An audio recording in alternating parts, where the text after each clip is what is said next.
আসসালামু আলাইকুম। যারা আছো একটু জানাও যে দেখা যাচ্ছে কিনা, শোনা যাচ্ছে কিনা। আজকে আমাদের লাস্ট ক্লাস, আমারও লাস্ট ক্লাস, আবার তোমাদের যে ডেন্টাল ক্র্যাশ কোর্সের ক্লাসগুলো চলছিল সলভ ক্লাস, তারও কিন্তু লাস্ট ক্লাস, তাই না?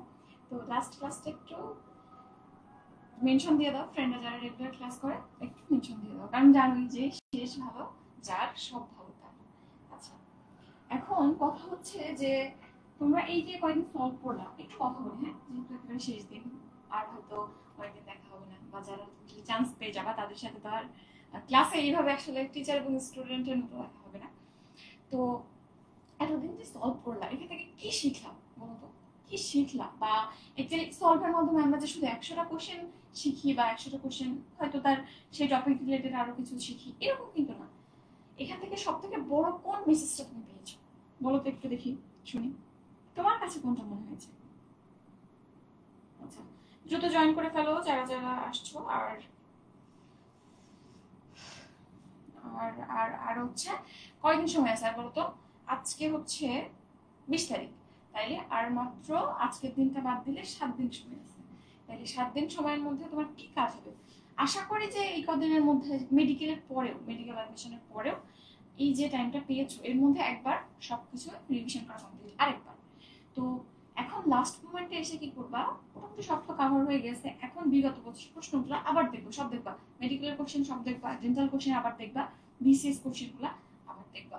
এবং লাস্ট মোমেন্টে এসে, এটা তো রেগুলার কথা সবাই বলে, লাস্ট মোমেন্টে এসে তোমার যে জায়গাগুলোতে প্রবলেম আছে, একটা চ্যাপ্টার খুললেই তুমি দেখবা যে তোমার যে জায়গাগুলোতে ভয় লাগে, যে মনে থাকে না, স্টিল সেখান থেকে কোশ্চেন আসে, সেই জায়গাগুলো দেখবা, ঠিক আছে? পারি না এমন, যে জায়গাগুলোতে ভয় লাগে বাট প্রশ্ন আসে, সেই জায়গাগুলো দেখবা, ঠিক আছে? আচ্ছা, এখন কথা হচ্ছে যে কেউ কি কিছু বলতেছো নাকি বলতেছো না?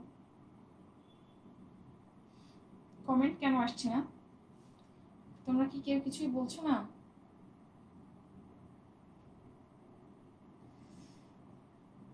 দু একটা কমেন্ট একটু করো, আমি তো কোনো কমেন্টই দেখতেছি না।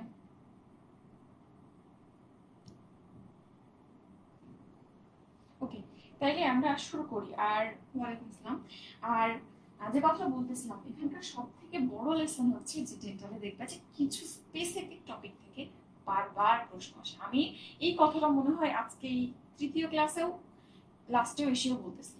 তার মানে কি আসলে কিন্তু স্পেসিফিক টপিক থেকেই বারবার প্রশ্ন আসে, এবং দেখা যায় যে কনভেনশনালি ওই টপিকগুলোর বাইরে যায় না, যদিও যাই হয়তো দু একটা চাই, বাট যে টপিক থেকে আসে আসতেই থাকে আসতেই থাকে। তো যদি তুমি ওই টপিকগুলো খুঁজে অন্তত পড়ে ফেলতে পারো, আমার মনে হয় যে এটা তোমার জন্য অনেক হেল্পফুল হবে। এবং আমি আজকে রাত্রে ক্লাসের পর বসবো, বসে যে টপিকগুলো থেকে বারবার প্রশ্ন এসেছে টপিকগুলোর একটা লিস্ট করে সুন্দর করে তোমাকে দিয়ে দেবো। ওটা নেই কোন চ্যাপ্টার কোন টপিক, এভাবে করে সুন্দর করে লিখে তোমাকে দিয়ে দিব।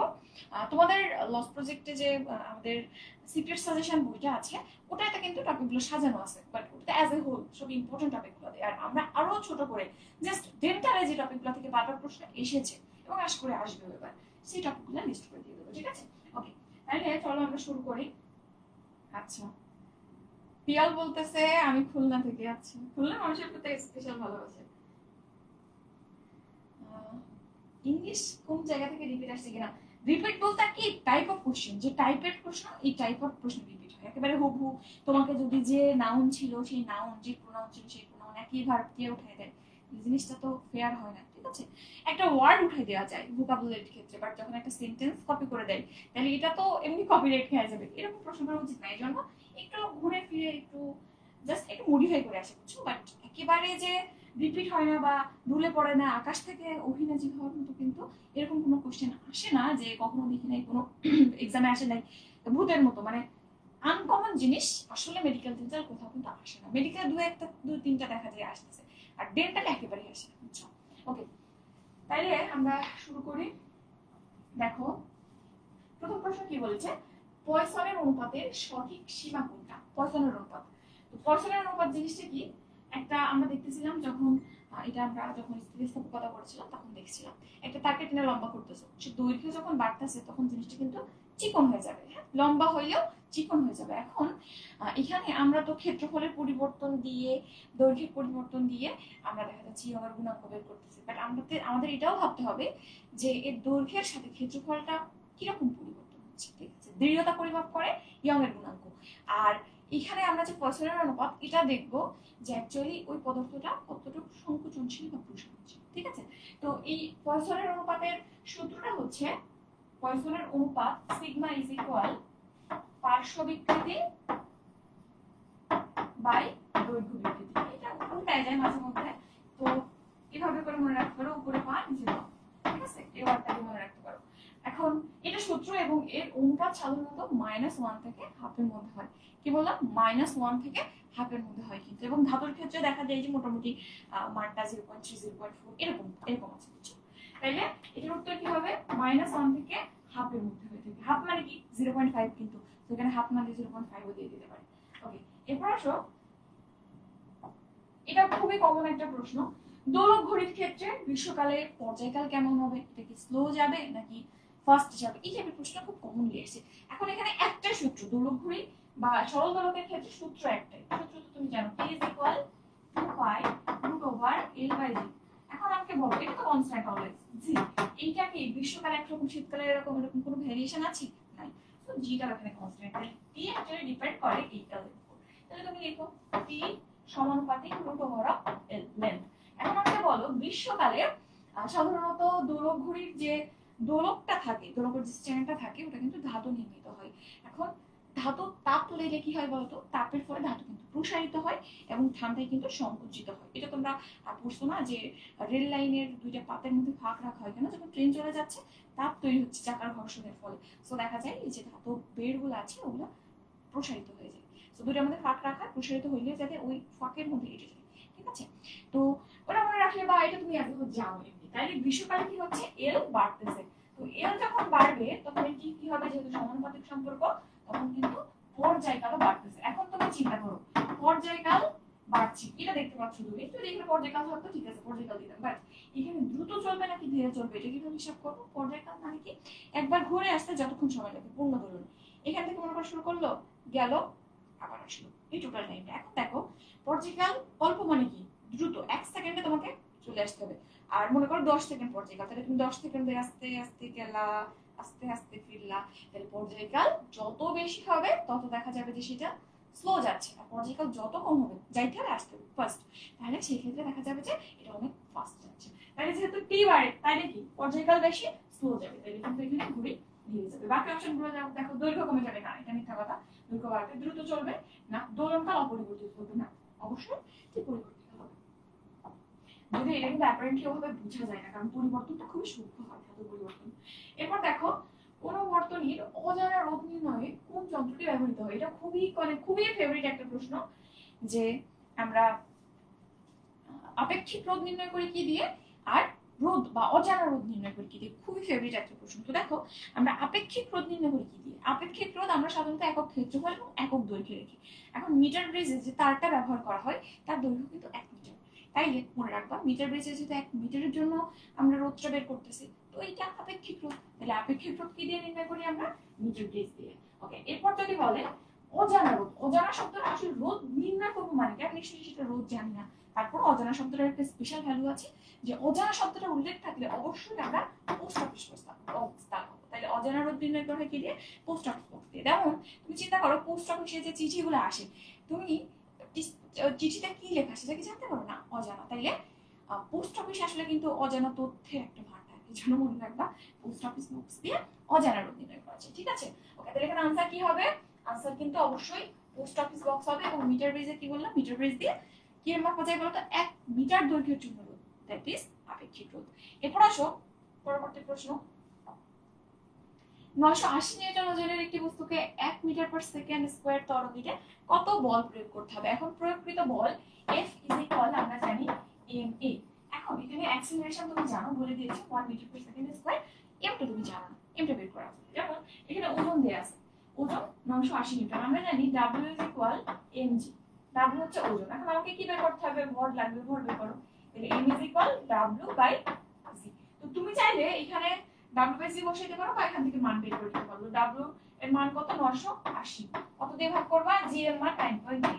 তো কাটাকাটি করো, দেখো উঠে যাবে, উপরে 10 গুণ হবে, এটা কেটে যায়, এখানে 10 হবে, 10 and 10 100, তাহলে 100 কেজি এই বস্তুটার ভর। এখানে ওকে ওজন থেকে আমরা বের করে নিলাম। এখন এখানে মান বসাও, এম এর মান 100 কেজি আর এ এর মান 1 metre per second square. Metre per second square হলে তাহলে কি হবে 100 ইনটু 100 এবং এককটা কি হবে যেহেতু একটা বল অবশ্যই নিউটন হবে, তাহলে এখানে উত্তর কি হবে 100 নিউটন।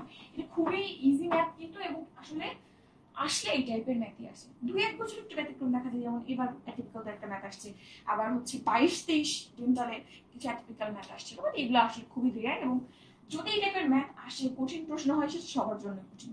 একটা জিনিস খেয়াল রাখবা, সহজ জিনিসটাকে ভুল না হয়, যে জিনিস সবাই পারে তা যেন ভুল না হয়। এরপর আসো তাহলে উত্তর ক। পরবর্তী প্রশ্নে আসো, কার্ণচক্রের প্রথম ধাপের ক্ষেত্রে নিজের কোনটা সঠিক? কার্ণচক্রের প্রশ্ন কিন্তু গতদিনও একটা এসেছিল তাই না, যে তৃতীয় ধাপে কি ঘটে। এখন এই টাইপের প্রশ্ন কিন্তু দেখতে পাচ্ছ আমি 3টা সাল পড়াইছি মাত্র, তারপর এত পরিমাণ রিপিট দেখছি যে আমার মনে হয়েছে অবশ্যই একটা লিস্ট করে তোমাদের দেওয়া উচিত যে এই টপিকগুলো পড়ো, কারণ লাস্ট মোমেন্টে কি পড়বো এটা আরো বেশি গুরুত্বপূর্ণ, বুঝছো? আচ্ছা, তো এই প্রশ্নটা দেখো কি বলছে, কার্ণচক্রের প্রথম ধাপের ক্ষেত্রে কোনটা সঠিক। তো কার্ণচক্রের ক্ষেত্রে আমরা একটা ফিগারের কথা চিন্তা করি না, ফিগারটা কিরকম হয়, যে কোনো উপরে একটা হাইস্ট পয়েন্ট থেকে ধরবা, আস্তে করে একটা স্লোপ দিবা, বেশি ঢালু না, এরপরে ঢালু করে নামাই দিবা, এরপর এর সমান্তরাল একটা উপরে উঠিয়ে দিবা, আবার এর সমান্তরাল একটা উপরে উঠিয়ে দিবা, ঠিক আছে? এটা 1 নম্বর ধাপ, এটা 2 নম্বর, এটা 3 নম্বর, এটা 4 নম্বর। তো বেশি খাড়া হয় কোনগুলা, রুদ্ধতাপীয় গুলা, আর যেগুলো কম খাড়া সেগুলো হচ্ছে সমষ্ণ। তাহলে এটা সমষ্ণ, এটা রুদ্ধতাপীয়, এটা সমষ্ণ, এটা রুদ্ধতাপীয়। এখন চিন্তা করো যে এই যে ধাপ এখানে ডান দিকে যাচ্ছে, এদিকে ভলিউম যায়, তাহলে এখানে ডান দিকে যাচ্ছে মানে ভলিউম কিন্তু বাড়তেছে, তাহলে এটা সমষ্ণ প্রসারণ। এখানেও দেখো সামান্য একটু ডানে যাচ্ছে, রুদ্ধতাপীয় প্রসারণ। আর এই দুইটা হইতেছে সমষ্ণ সংকোচন, রুদ্ধতাপীয় সংকোচন। এখন এখানে বলছে প্রথম ধাপে কোনটা ঘটে, তাহলে প্রথম ধাপ কোনটা, সমষ্ণ প্রসারণ। তাহলে সমষ্ণ প্রসারণের ক্ষেত্রে কি হয় বলতো, সমষ্ণ প্রসারণ। সমষ্ণ প্রসারণের ক্ষেত্রে কি হয়, সমষ্ণ প্রসারণ মানে একটা কথা এখানে আছে সম উষ্ণ, সমান উষ্ণ। উষ্ণতা মানে এখানে তাপমাত্রা বুঝো, তুমি যে ফিল করতেছো সেটাই তো উষ্ণতা, দ্যাট ইজ সেটা তাপমাত্রাই, তাহলে সমান উষ্ণতা বলেই দিছে। তাইলে এই ক্ষেত্রে একটা কথা সত্য যে এখানটাতে অবশ্যই তাপমাত্রা সমান থাকবে।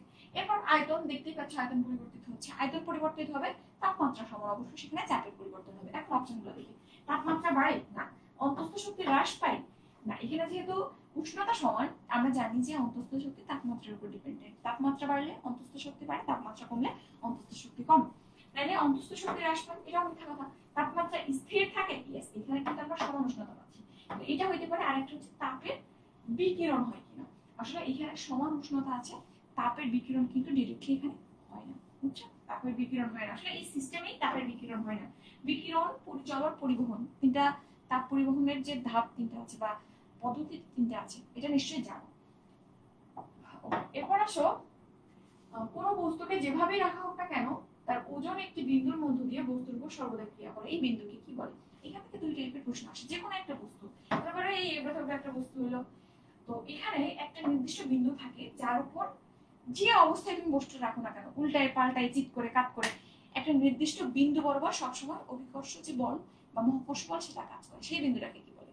তো যে বিন্দু বরাবর অভিকর্ষ বা মহাকর্ষ বলটা কাজ করবে তাকে আমরা অভিকর্ষ কেন্দ্র বলি, বা আমরা এই যে ওজন যেটা, এটার আরেক নাম কিন্তু ভার। ভর আর ভার কিন্তু আলাদা, ভার মানে ওজন আর ভর মানে পদার্থের পরিমাণ। তাই না? যেহেতু অভিকর্ষ এটা অ্যাকচুয়ালি একটা ওজন বোঝায়, এই জন্য এটাকে আমরা ভার কেন্দ্র বলতে পারি, ঠিক আছে? তাহলে যাহাই অভিকর্ষ বা মহাকর্ষ কেন্দ্র সেটাই কিন্তু আমার ভর কেন্দ্র, ঠিক আছে? ভর কেন্দ্রকে যদি বলে যে বস্তুর ভর যে বিন্দু বরাবর ক্রিয়া করে সেটাই হচ্ছে ভর কেন্দ্র। সো ভার কেন্দ্র এবং ভর কেন্দ্র দুইটা ভাগ ভালো করে দেখো, ভার মানে ওজন। ওকে, এখন যদি বলি যে মানুষ, আমি একটা মানুষ, আমার ক্ষেত্রে আমি যে পজিশনে থাকি না কেন আমার ক্ষেত্রেও কিন্তু কথাটা সত্য, অভিকর্ষ বল একটা বিন্দু বরাবর কাজ করে। মানুষের ক্ষেত্রে সেই বিন্দুটা হচ্ছে আমাদের নাভি। তুমি যে পজিশনে থাকো না কেন তোমার নাভি বরাবর অভিকর্ষ বল কাজ করে। এরপরে আসো, নিচের কোন পদার্থটি সেমিকন্ডাক্টর বা অর্ধপরিবাহক? এটাও একটা রিপিটেড প্রশ্ন, তাই না? দেখো আমরা কি বলেছিলাম, তিনটা একটা সলিড সাবস্টেন্সের কথা মনে রাখবা, একটা হচ্ছে জার্মেনিয়াম, একটা হচ্ছে সিলিকন, আর একটা হচ্ছে কার্বন, এই তিনটা। আর ক্যাডমিয়াম সালফাইড এবং গ্যালিয়াম আর্সেনাইড ছিল। ওকে, এখন গতদিন এই প্রশ্ন ছিল, আজকে একই প্রশ্ন। তো কাঁচ, লোহা, নো, এর মধ্যে একটাও না। তাহলে এই দুইটা অপরিবাহী, লোহা এটা পরিবাহী, সিলিকন যেটা আছে দেখো 2 নম্বরে আছে, আছে? মনে রাখিও যেহেতু রিপিটেড প্রশ্ন আমি লিখে যাচ্ছি। এরপর হচ্ছে এটাও খুবই কমন একটা প্রশ্ন, অনুশীলনীতে মানে তুমি একটু দেখিও যে কোথায় কোথায় আসছে, তাই বুঝতে পারবে কতটা ইম্পর্টেন্ট। কোন বর্ণের রশ্মিকে মধ্যরশ্মি বলা হয়? মধ্যরশ্মি মানে কি? আমরা যদি ভিমকর বা বেনি আসহ করে সিরিজটা লিখি, সবার প্রথমে কে থাকে বেগুনি আর লাস্টে কে থাকে লাল। তো এখানের ক্ষেত্রে আমরা বিচ্যুতির হিসাব যদি করি তাহলে বেগুনি এবং লাল এই দুইটা বর্ণের যে বিচ্যুতি আছে, তুমি যদি বেনি আসহ কলাম লিখো, বেনি আ স খ কলা, এটাও যদি লিখো তাহলে দেখো হলুদ আছে এরকম মিডিল একটা পজিশনে আর বেগুনি আর লাল দুই প্রান্তে। এখন তুমি যদি চিন্তা করো মাঝখানে যে আছে বেনি আসহ কলা, তাহলে মাঝখানের অক্ষর কিন্তু স হয়, সবুজ হয়, বাট এটাকে আমরা মধ্যবর্ণ বলতেছি না। কেন বলতেছি না? তার কারণ এখানে আমরা যে অ্যালফাবেটিক্যাল অর্ডার বা ডানে কয়টা আছে বামে কয়টা আছে এইভাবে এই গড়টা নির্ণয় করতেছি না, এখানে বিচ্যুতি হিসাব করা হচ্ছে, ঠিক আছে? অর্থাৎ বেগুনের বিচ্যুতি এবং লালের বিচ্যুতি এই দুইটার যদি গড় নির্ণয় করা হয় তাহলে দেখা যায় যে হলুদের যে বিচ্যুতি তার সমান হয়, এই জন্য হলুদকে মধ্যরশ্মি বলা হয়। তাহলে মধ্যরশ্মি হচ্ছে হলুদ কিসের বেসিসে? বিচ্যুতির বেসিসে, ঠিক আছে? দেখিও এটাও কিন্তু খুবই মজার একটা প্রশ্ন, বারবার আসে। এরপর আসো কোন কণার বিনিময়ের কারণে তড়িৎচুম্বকীয় বল ক্রিয়াশীল হয়? বলো, এই প্রশ্ন দেখো নাই কখনো, বুঝছেন? বাট মজার বিষয় এটাই, মজার না দুঃখের বিষয় আসলে, যে এই প্রশ্ন যদি তোমার এবারও পরীক্ষায় চলে আসে মাথায় এত গরম থাকবে উল্টাপাল্টা করে চলে আসবে, বুঝছো? আচ্ছা আচ্ছা, ওকে ওকে, আসো।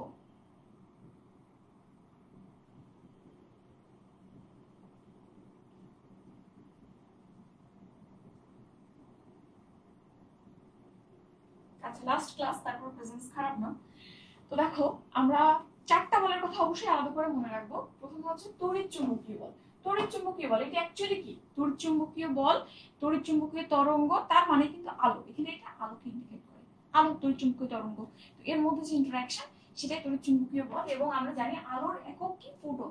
তড়িৎচুম্বকীয় বলের ক্রিয়াশীল কণিকা বা কোন কণার ফলে ক্রিয়াশীল হয়, উত্তর কি হবে? ফোটন হবে কিন্তু, ঠিক আছে? এটা আলোর সাথে রিলেট করে মনে রাখবা। এরপর আছে গ্রাভিটন। গ্রাভিটনটা গ্রাভিটি দিয়ে মনে রাখবা। গ্রাভিটি মানে হচ্ছে অভিকর্ষ, অভিকর্ষ বল, অর্থাৎ পৃথিবী যে বলটা টানতেছে। এখন পৃথিবীর অভিকর্ষ এটা কার সাথে যায়? এটা তার টাইপের মহাকর্ষ। সো গ্রাভিটন এই কণাটা মহাকর্ষ বলকে ক্রিয়া করে, ঠিক আছে? এরপরে বোসন এন্ড মেসন। বোসন এবং মেসন। বোসন হচ্ছে কি বলবো, এটা দুর্বল নিউক্লিয় বলের জন্য, আর মেসন হচ্ছে এটা সবল। আমি আর ফুল লিখলাম না, এটা একটু লিখি, ঠিক আছে? তাহলে মেসন সবল নিউক্লিয় বলের জন্য দায়ী কণিকা, আর বোসন হচ্ছে দুর্বল। এরকম মনে রাখতে পারো যে এম, এম দিয়ে মেগা বা সব ম্যাক্সি বড় বড় শব্দগুলো কিন্তু এম দিয়েছে, এটা শক্তিশালী এর জন্য, বোসনটা দুর্বলের জন্য। এখন এটা এমনি মনে থাকে, বাট ওই কথাই আবার বলতেছি যে পরীক্ষার হলে এত বেশি টেনশন, এত বেশি প্রেশার থাকে, জানা জিনিসও ভুল হয়ে যায়। এরপর আসো সৌরচল্লিতে ভাত রান্না করলে কোন শক্তি তাপ শক্তিতে রূপান্তরিত হয়? এখানে বলেই দিছে যে রূপান্তরিত যে শক্তিটা পরবর্তীতে হচ্ছে সেটা তাপ শক্তি। রান্না করলে আমরা দেখা যায় যে অবশ্যই তাপই তো লাগে, চাল ফুটে কেন? তাপের জন্য, টেম্পারেচার বাড়লে পানি ফুটে, চাল ফুটে। বাট কোন শক্তিতে রূপান্তরিত হচ্ছে এর মধ্যে যে কোশ্চেন হয় বলতো, বলেই দিচ্ছে যে সৌরচল্লিতে রান্না করতেছো, তাহলে কি ব্যবহার করে রান্না করতেছো? সূর্যের আলো। সূর্যের আলোতে কোন শক্তি থাকে? আলোক শক্তি থাকে না? তাহলে অ্যাকচুয়ালি এখানে উত্তর কি হবে? তুমি সৌরচল্লিতে রান্না করার সময় আলোক শক্তিকে ব্যবহার করতেছো। সূর্যের শক্তি তো আলো, তাই না? আলোর মাধ্যমেই কিন্তু সূর্যের শক্তি। এরপর আসো একটি এনার্জি বাল্বের গায়ে 220 ভোল্ট আর 20 ওয়াট লেখা আছে, বাল্বটির ভেতর দিয়ে তড়িৎ প্রবাহ কত হবে? এখন এই প্রশ্নটা কিন্তু খুবই কমন একটা প্রশ্ন, আমাদের বারবার আসছিল, খুবই কমন। আমরা ভিআইপি সূত্র দিয়ে মনে রাখি এটা। কি বলতো ভিআইপি সূত্র? VI is equal P, VIP বা P is equal VI, power is equal voltage into current flow. এখন এইখানটা আমাদের কি বের করতে হবে? তড়িৎ প্রবাহ, দ্যাট ইজ I। তাহলে I is equal P by V। মানে আমরা পাওয়ারের মান কত? পাওয়ারের মান দেখে আছে 20 ওয়াট, তাহলে পাওয়ার হচ্ছে 20 ওয়াট আর ভোল্ট হচ্ছে 220। এখন ষোলো ষোলো কেটে দাও, আর 2 দিয়ে 22 কাটলে কত হয়? 11। সো এর উত্তর কি হবে? 1/11 অ্যাম্পিয়ার। আর এখানে তড়িৎ প্রবাহ বের করতেছো, ওকে, এর উত্তর কি হবে? 1/11। এবং এই প্রশ্নটা আমার মনে হচ্ছে বেশ স্ট্যান্ডার্ড, কিছু উল্টাপাল্টা প্রশ্ন ঢুকায় নাই, এবং আন্তর্জাতিক এবং প্রাথমিক জিকের ক্ষেত্রে দেখবা যে রিসেন্ট টপিক থেকে বেশ ভালো প্রশ্ন আসছে। আসলে রিসেন্ট টপিকটা রাখা কিন্তু আমার মনে হয় উচিত। রিসেন্ট থেকে এবং ভালো সংখ্যক প্রশ্ন আসে। কারণ তুমি একজন মানুষ, তুমি যদি বর্তমানে দুনিয়ায় কি চলতেছে খবর না রাখো তাহলে তো সেই কূপের ভিতরে প্যানের মধ্যে ফেলো। আচ্ছা, এরপর আসো তাপগতিবিদ্যার প্রথম সূত্র কোন দুটির মধ্যে সম্পর্ক স্থাপন করে। আমরা জানি তাপগতিবিদ্যার 3টা সূত্র আছে। প্রথম সূত্র হচ্ছে আচ্ছা, এখানে আসলে একটা জিনিসের কাজ লাগে, সেটা হচ্ছে যখনই আমি প্রথম সূত্র বলি তোমার মাথায় হিট করে যে শূন্যতম সূত্র যেটা আছে না ওইটা প্রথম, এরপর তুমি 1 নম্বরকে 2 নম্বরে পাঠিয়ে দাও আর 2 নম্বরটাকে উড়াই দাও বা 3 নম্বরে পাঠিয়ে দাও। এটা হচ্ছে প্রবলেম ঠিক আছে। তো তাপগতিবিদ্যার ফান্ডামেন্টাল ল হচ্ছে শূন্যতম সূত্র, যেটা কিনা তাপমাত্রা নিয়ে কথা বলে। তাহলে শূন্যতম সূত্র কারে নিয়ে কথা বলে? তাপমাত্রা নিয়ে। এরপর প্রথম সূত্র কারে নিয়ে কথা বলে? তাপ এবং কাজের মধ্যে সম্পর্ক নির্দেশ করে। অর্থাৎ তুমি তাপকে কাজে রূপান্তর করছো, তাপকে কাজে রূপান্তর করতেছো, এই যে কনভার্সন, এখানে কতটুক কাজ তাপে পরিণত হলো বা কতটুক তাপ কাজে পরিণত হলো, এখানে কতটুক শক্তি অপচয় হলো, এটা নিয়ে হিসাব করে। আর যেটা সেকেন্ড ল কি করে? সেকেন্ড ল দেখা যায় যে বিভিন্ন মোটর, তারপরে রেফ্রিজারেটর, এই প্র্যাকটিক্যাল ইউজগুলোকে রিলেট করে এবং এটা অ্যাকচুয়ালি এনট্রপি নিয়ে কথা বলে। কি নিয়ে কথা বলে? এনট্রপি নিয়ে কথা বলে। ঠিক আছে, এই জিনিসগুলো দেখবা। প্রথম সূত্র তাহলে কি হবে? এটা অ্যাকচুয়ালি তাপ এবং কাজের মধ্যে সম্পর্ক। ঠিক আছে, এটা কিন্তু খুবই ইম্পর্টেন্ট এবং আমারও বারবার মাথায় ওই জিনিসটা হইতেছে। আমি দ্বিতীয় সূত্র বলতে যাচ্ছি না, আমার মাথায় ওই তৃতীয় সূত্রের মধ্যে বেড়ে যাচ্ছিল বলে। তো এই জিনিসটা একটু খেয়াল রাখবা। ঠিক আছে, ফান্ডামেন্টাল ল শূন্যতম সূত্র তাপমাত্রা নিয়ে কথা বলে, দেন ফার্স্ট ল, তারপর সেকেন্ড ল, 1 2 3 বারে আমরা। এরপর আসো, একটি গাড়ি স্থির অবস্থান থেকে 10 মিটার পার সেকেন্ড স্কয়ার সমতলে চলতে শুরু করলো। 10 সেকেন্ড পর এটি কত দূরত্ব অতিক্রম করবে? তো অতিক্রান্ত দূরত্বের সূত্র, এটাও কিন্তু একেবারে মানে কি বলবো সিম্পলেস্ট একটা ম্যাথ। তো আমাদের এখানে কি কি রাশি দেয়া আছে এটা আগে একটু হিসাব করতে হবে। কি কি দেয়া আছে দেখো। প্রথমে বলছে স্থির অবস্থান থেকে যাত্রা শুরু করে, অর্থাৎ এখানে ইউ এর মান কত? ইউ এর মান হচ্ছে 0। দাঁড়াও, এখানে স্থির অবস্থান মানে কি? ইউ এর মান হচ্ছে 0 মিটার পার সেকেন্ড। এরপর 10 মিটার পার সেকেন্ড স্কয়ার ত্বরণ, তাহলে এটা হচ্ছে এ এর ভ্যালু। ওকে, এরপর বলছে 10 সেকেন্ড পর কত দূরত্ব অতিক্রম করবে, দ্যাট ইজ এটা হচ্ছে টাইম। এখন তোমার বের করতে হবে অতিক্রান্ত দূরত্ব এস। তো এই রিলেশনে কোন সূত্র আসে? একটা সূত্রই তো আছে, ইউটি প্লাস হাফ এটি স্কয়ার। ইউটি প্লাস হাফ এ টি স্কয়ার।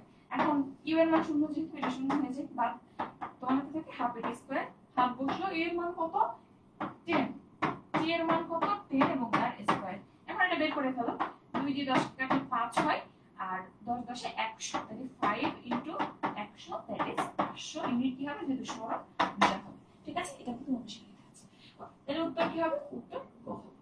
ওকে, তাহলে আমরা এটাও দেখে ফেললাম। দেখছো আসলে কোশ্চেনটা স্ট্যান্ডার্ড ছিল, এমন উল্টাপাল্টা ম্যাথ বা কিছু দেয় না যেটা তুমি হাতে করতে পারবা না। এরপর আসো, 4 ডায়োপ্টার লেন্সের ক্ষেত্রে কোনটা সঠিক? এখন আমরা পাওয়ার ইজ ইকুয়াল জানি 1/f। তো পাওয়ার এটা তো দেয়াই আছে, আমাদের বের করতে হবে ফোকাস দূরত্ব। তাহলে এটা একটু উল্টাই নি, f ইজ ইকুয়াল 1/p। মান বসাও, এখানে মাইনাস 4 ডায়োপ্টার, তাহলে মাইনাস 1/4 মানে কি? 0.25। ক্যালকুলেটর ধরলেও পারো, না ধরলেও তুমি তো জানো যে এটা কিভাবে হিসাব করতে হয়। 1/2 মানে 0.5, একে আবার 2 দিয়ে ভাগ করে, দ্যাট ইজ 1/4, 0.25। তাহলে এটা হচ্ছে মাইনাস 0.25 ইউনিট। কি হবে? ডায়োপ্টারটা তুমি যদি এখানে বসাও তাহলে কিন্তু মিটারে আসবে, এসআই ইউনিট 0.25 মিটার। তাহলে এটা সেন্টিমিটার করে হলো, কারণ এখানে সেন্টিমিটারের ভ্যালু আছে। তাহলে 100 দিয়ে গুণ করলে 25 সেন্টিমিটার। ওকে, এবং মাইনাস আসবে। তো এখানটাতে মাইনাস কি ইন্ডিকেট করে? এটা লেন্সের কথা বলছে। তাইলে আসলে আমরা লেন্সের ক্ষেত্রে ধনাত্মক হইলে বুঝি এটা উত্তল লেন্স, ঋণাত্মক হইলে অবতল লেন্স বুঝি। এখান থেকে প্রথম যেটা জানতেছো সেটা হচ্ছে অবতল লেন্স এবং ফোকাস দূরত্ব কত? -25 সেন্টিমিটার। ঠিক আছে, সংখ্যার মধ্যে মাইনাস লিখবে। তো উত্তর হচ্ছে খ, বুঝতে পারছো। এরপর আসে পরবর্তী প্রশ্নে। আচ্ছা, সাউন্ড এত খারাপ, তোমরা বলবা না মাইক্রোফোন টেবিলে পড়ে আছে, তোমরা কেউ বললা না। শুনতে পাচ্ছ তোমরা?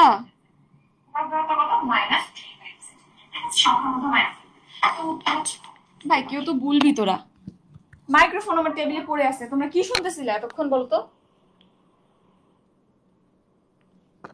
আমার মনে নাই মাইক্রোফোন লাগাইতে, তোমরা বলবা না? মানে কি শুনছো এতক্ষণ? এরকম ঝাপসা কথা শোনা যাচ্ছে কেমনে? তাও কপাল ভালো যে অন ছিল। নাকি যারা আসো ভিউয়ার তারা শুধু দেখতেছই, আমার মানে ঠোঁট না দেখে বুঝতেছো কি বলতেছি? কি অবস্থা দেখ। যাই হোক, দুঃখের কথা আর কি বলবো। ওকে, এরপর আসো মানুষের কান সব থেকে মৃদু যে শব্দ শুনতে পায় তার তীব্রতা কত। তো এখান থেকে এবার একটি প্রশ্ন আসছিল না যে কত তীব্রতায় আমাদের কানে প্রদাহ বা ব্যথা তৈরি হয়। তো এখানে দুটো জিনিস মনে রাখবা যে আমাদের কানের ব্যথা বা বেদনা তৈরি হয় কত শব্দে, 120 ডেসিবেলের শব্দে। ঠিক আছে, এর বেশি শব্দ গেলে তোমার কানের পর্দা ফেটে যাবে এবং প্রচন্ড ব্যথা হবে। ওকে, আরেকটা হচ্ছে 0 ডেসিবেল, যেটা এটা হচ্ছে আমাদের নিম্নতম শ্রাব্যতার সীমা, নিম্নতম সীমা, নিম্ন সীমা। ঠিক আছে, তার মানে কি তুমি এর উপরে গেলে শুনতে পাবা, বাট নিচে আসলে শুনতে পাবা না। এটা কি বলতো, ডেসিবেল আমরা যখন প্রকাশ করি এটা কিন্তু তীব্রতা লেভেল। ঠিক আছে, এটা হচ্ছে তীব্রতা লেভেল, বাট এখানে চাইছে তীব্রতা। তো তীব্রতাই এই ভ্যালুগুলো তোমরা অল্টারনেট করে তো বের করতে পারোই। তো এখানে এই এর সম তীব্রতা কিরকম আসবে, 10 to the power 0, 1 into 10 to the power 0 আসবে কিন্তু।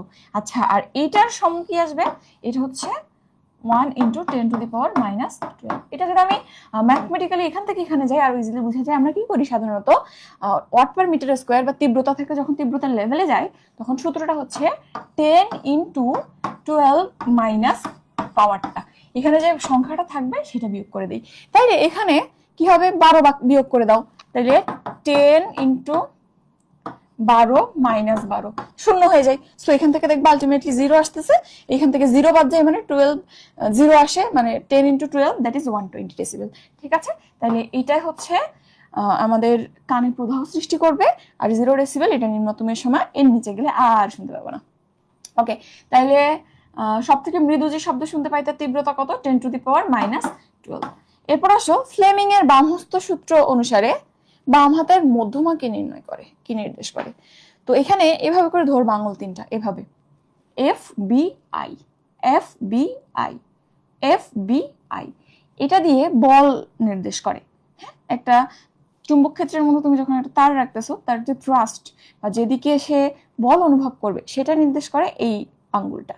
এটাকে নির্দেশ করে বি অর্থাৎ চুম্বক ক্ষেত্রের দিক, আর এটা কি আই, তড়িৎ প্রবাহের দিক। ঠিক আছে, F B I, F B I. Okay, এবং এই আঙ্গুল তিনটা জানো তোমরা ধরতে হয় সবাই সবার সাথে 90 ডিগ্রি অ্যাঙ্গেলে থাকবে। এভাবে দেখো 90 ডিগ্রি, আবার এভাবে করে দেখো 90 ডিগ্রি। ঠিক আছে, এভাবে করে এভাবে ধরতে হয়, F B I, F B I. Okay, এটা হচ্ছে ফ্লেমিং এর বামহস্ত সূত্র। তো এইখানে মধ্যমা কি নির্দেশ করে, এই যে মধ্যমা এটাকে নির্দেশ করে এফ বি আই, তড়িৎ প্রবাহ। তাহলে এখানে উত্তর কি হবে, তড়িৎ প্রবাহ হবে। ওকে, এরপর আসো ভূমিকম্প মাপার যন্ত্রের নাম কি। এটাও সবাই জানো, স্পিডোমিটার। কি অপশনগুলো দেখো, স্পিডোমিটার বেগ মাপে, স্পিড মাপে, এই জন্য স্পিডোমিটার। হাইড্রোমিটার, হাইড্রো এটা হচ্ছে আমাদের যে ঘনত্ব সেটা মাপতে সাহায্য করে। ঠিক আছে, হাইগ্রোমিটার একটা আছে আর হাইগ্রোমিটার আছে, একটা বাষ্প মাপে, একটা হচ্ছে পানির ঘনত্ব মাপে। আচ্ছা, এরপর দেখো থার্মোমিটার, এটা কিন্তু অ্যাসিডের যে ঘনত্ব সেটা মাপতে হেল্প করে। এরপর দেখো থার্মোমিটার কি করে বল, থার্মোমিটার কি করে নিশ্চয়ই তোমরা জানো, তাপমাত্রা মাপে। আর সিসমোগ্রাফ যেটা, এইটা অ্যাকচুয়ালি ভূমিকম্পের তীব্রতা মাপে। ঠিক আছে, তাহলে ভূমিকম্প মাপার যন্ত্রের নাম কি, সিসমোগ্রাফ, সিসমোগ্রাফ। ওকে, আর আরেকটা আছে সমুদ্রের গভীরতা মাপে কোন যন্ত্র দিয়ে, সমুদ্রের গভীরতা মাপে ফ্যাদোমিটার দিয়ে। এটাও একটা ম্যাথ কোশ্চেন, ফ্যাদোমিটার। ফ্যাদম মানে জানো যে গভীরতা, জানো না, ফ্যাদম মানে কিন্তু গভীরতা। সো ফ্যাদোমিটার দিয়ে সমুদ্রের গভীরতা মাপা যায়। আচ্ছা, এখন কি শোনা যাচ্ছে, জানো যে গভীরতা, জানো না, ফ্যাদম মানে কিন্তু একটু মেটালিক সাউন্ড, বাট আগের থেকে বেটার। মানে আমি বুঝলাম না একটা মানুষও কেন বললো না। বাসায় কেউ নাই বুঝছো, বাসায় যেদিন কেউ না থাকে সেদিন খুব চিল্লায় কথা বলতে ইচ্ছে করে, বাসায় কেউ থাকলে আমার ভয়েস বেরোয় না। ওকে, এরপর আসো প্রতিফলক দূরবীক্ষণ যন্ত্রের উদাহরণ কোনটা। এই প্রশ্ন কিন্তু আমি গত ক্লাসে দেখাইছিলাম।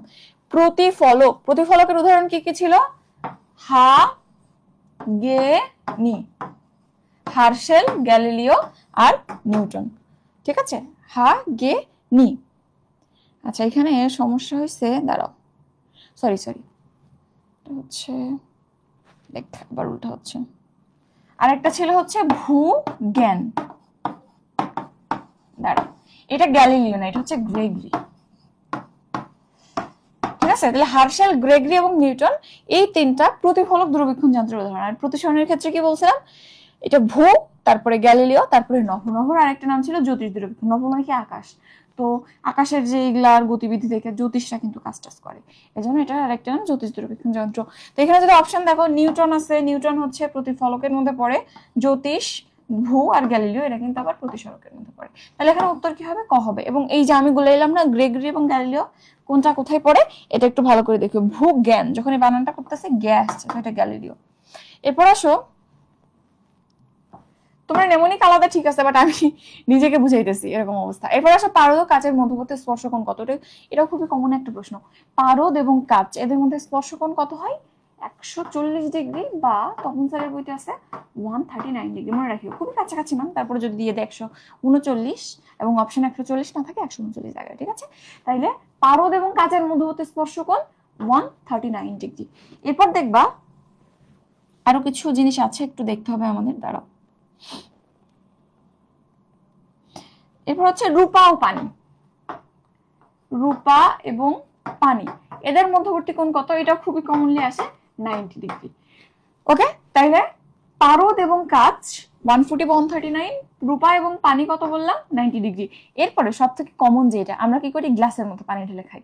তাইলে কাচ এবং যে পানি, এইটার মধ্যে স্পর্শকোণ কত হবে? তো কাচ আর পানি, নর্মাল তুমি যে পানি খাচ্ছ সেইটা আর কাচের কথা যদি ধরো, তাহলে দেখা যায় স্পর্শকোণ 8 ডিগ্রির মতো হচ্ছে, ঠিক আছে? বাট যদি কিনা এই পানিটা একেবারে বিশুদ্ধ হয়, পানি বিশুদ্ধ হইলেই দেখা যায় যে স্পর্শকোণটা শূন্যে নেমে আসতেছে, ঠিক আছে? এই জিনিসগুলো একটু দেখিও, এটা কিন্তু খুব কমনলি আসে। ওকে, পরের প্রশ্ন দেখো, এটাও কমন প্রশ্ন। ঢাকা শহরের বিনতি কোণ কত? বিচ্যুতি কোণ কত? ঢাকা শহরের বিনতি কোণ হচ্ছে 31 ডিগ্রি নর্থ। কি বললাম? 31 ডিগ্রি নর্থ। আর বিচ্যুতি কোণ কত? বিচ্যুতি কোণ হচ্ছে half degree east, half degree east, ঠিক আছে? এখন এটা গুলাই যায় অনেকে। তো বিনতি মানে কি? এটা মেরুর সাথে বা মেরুতে ঝুঁকে পড়ার যে প্রবণতা। এখন তুমি একটা চুম্বককে বাঁধলে কি থাকবে? এরকম উত্তর দক্ষিণ অভিমুখে থাকবে, তাই না? এখন এখানটাতে চিন্তা করো, যেহেতু উত্তর বা দক্ষিণ মুখে ঝুঁকে যায়, এজন্য বিনতি কোণের ক্ষেত্রে উত্তর বা দক্ষিণ উল্লেখ থাকে। যেমন এখানে দেখো, এখানে 31 ডিগ্রি নর্থ, নর্থের কথা উল্লেখ আছে না, উত্তরের কথা। তাহলে বিনতির ক্ষেত্রে নর্থ বা সাউথ আসছে। আর বিচ্যুতি কি জিনিস? বিচ্যুতি হচ্ছে যে এটা বিষুব রেখা চুম্বক রেখার সাথে কিরকম কোণ উৎপন্ন করে, সেটাই, তাই না? তাহলে এই ক্ষেত্রে কি হবে? এটা কিন্তু এরকম পূর্ব বা পশ্চিম দিকে যাবে। তাহলে এটা পূর্ব বা পশ্চিম আসবে, এদের পূর্ব বা পশ্চিম। তাইলে এই জন্য এভাবে আমরা এই জিনিসটাকে আলাদা ডিফারেন্সিয়েট করতে পারি। ওকে, তাহলে উত্তর কি হবে? যেহেতু বিনতি বলছে 31 ডিগ্রি নর্থ হবে।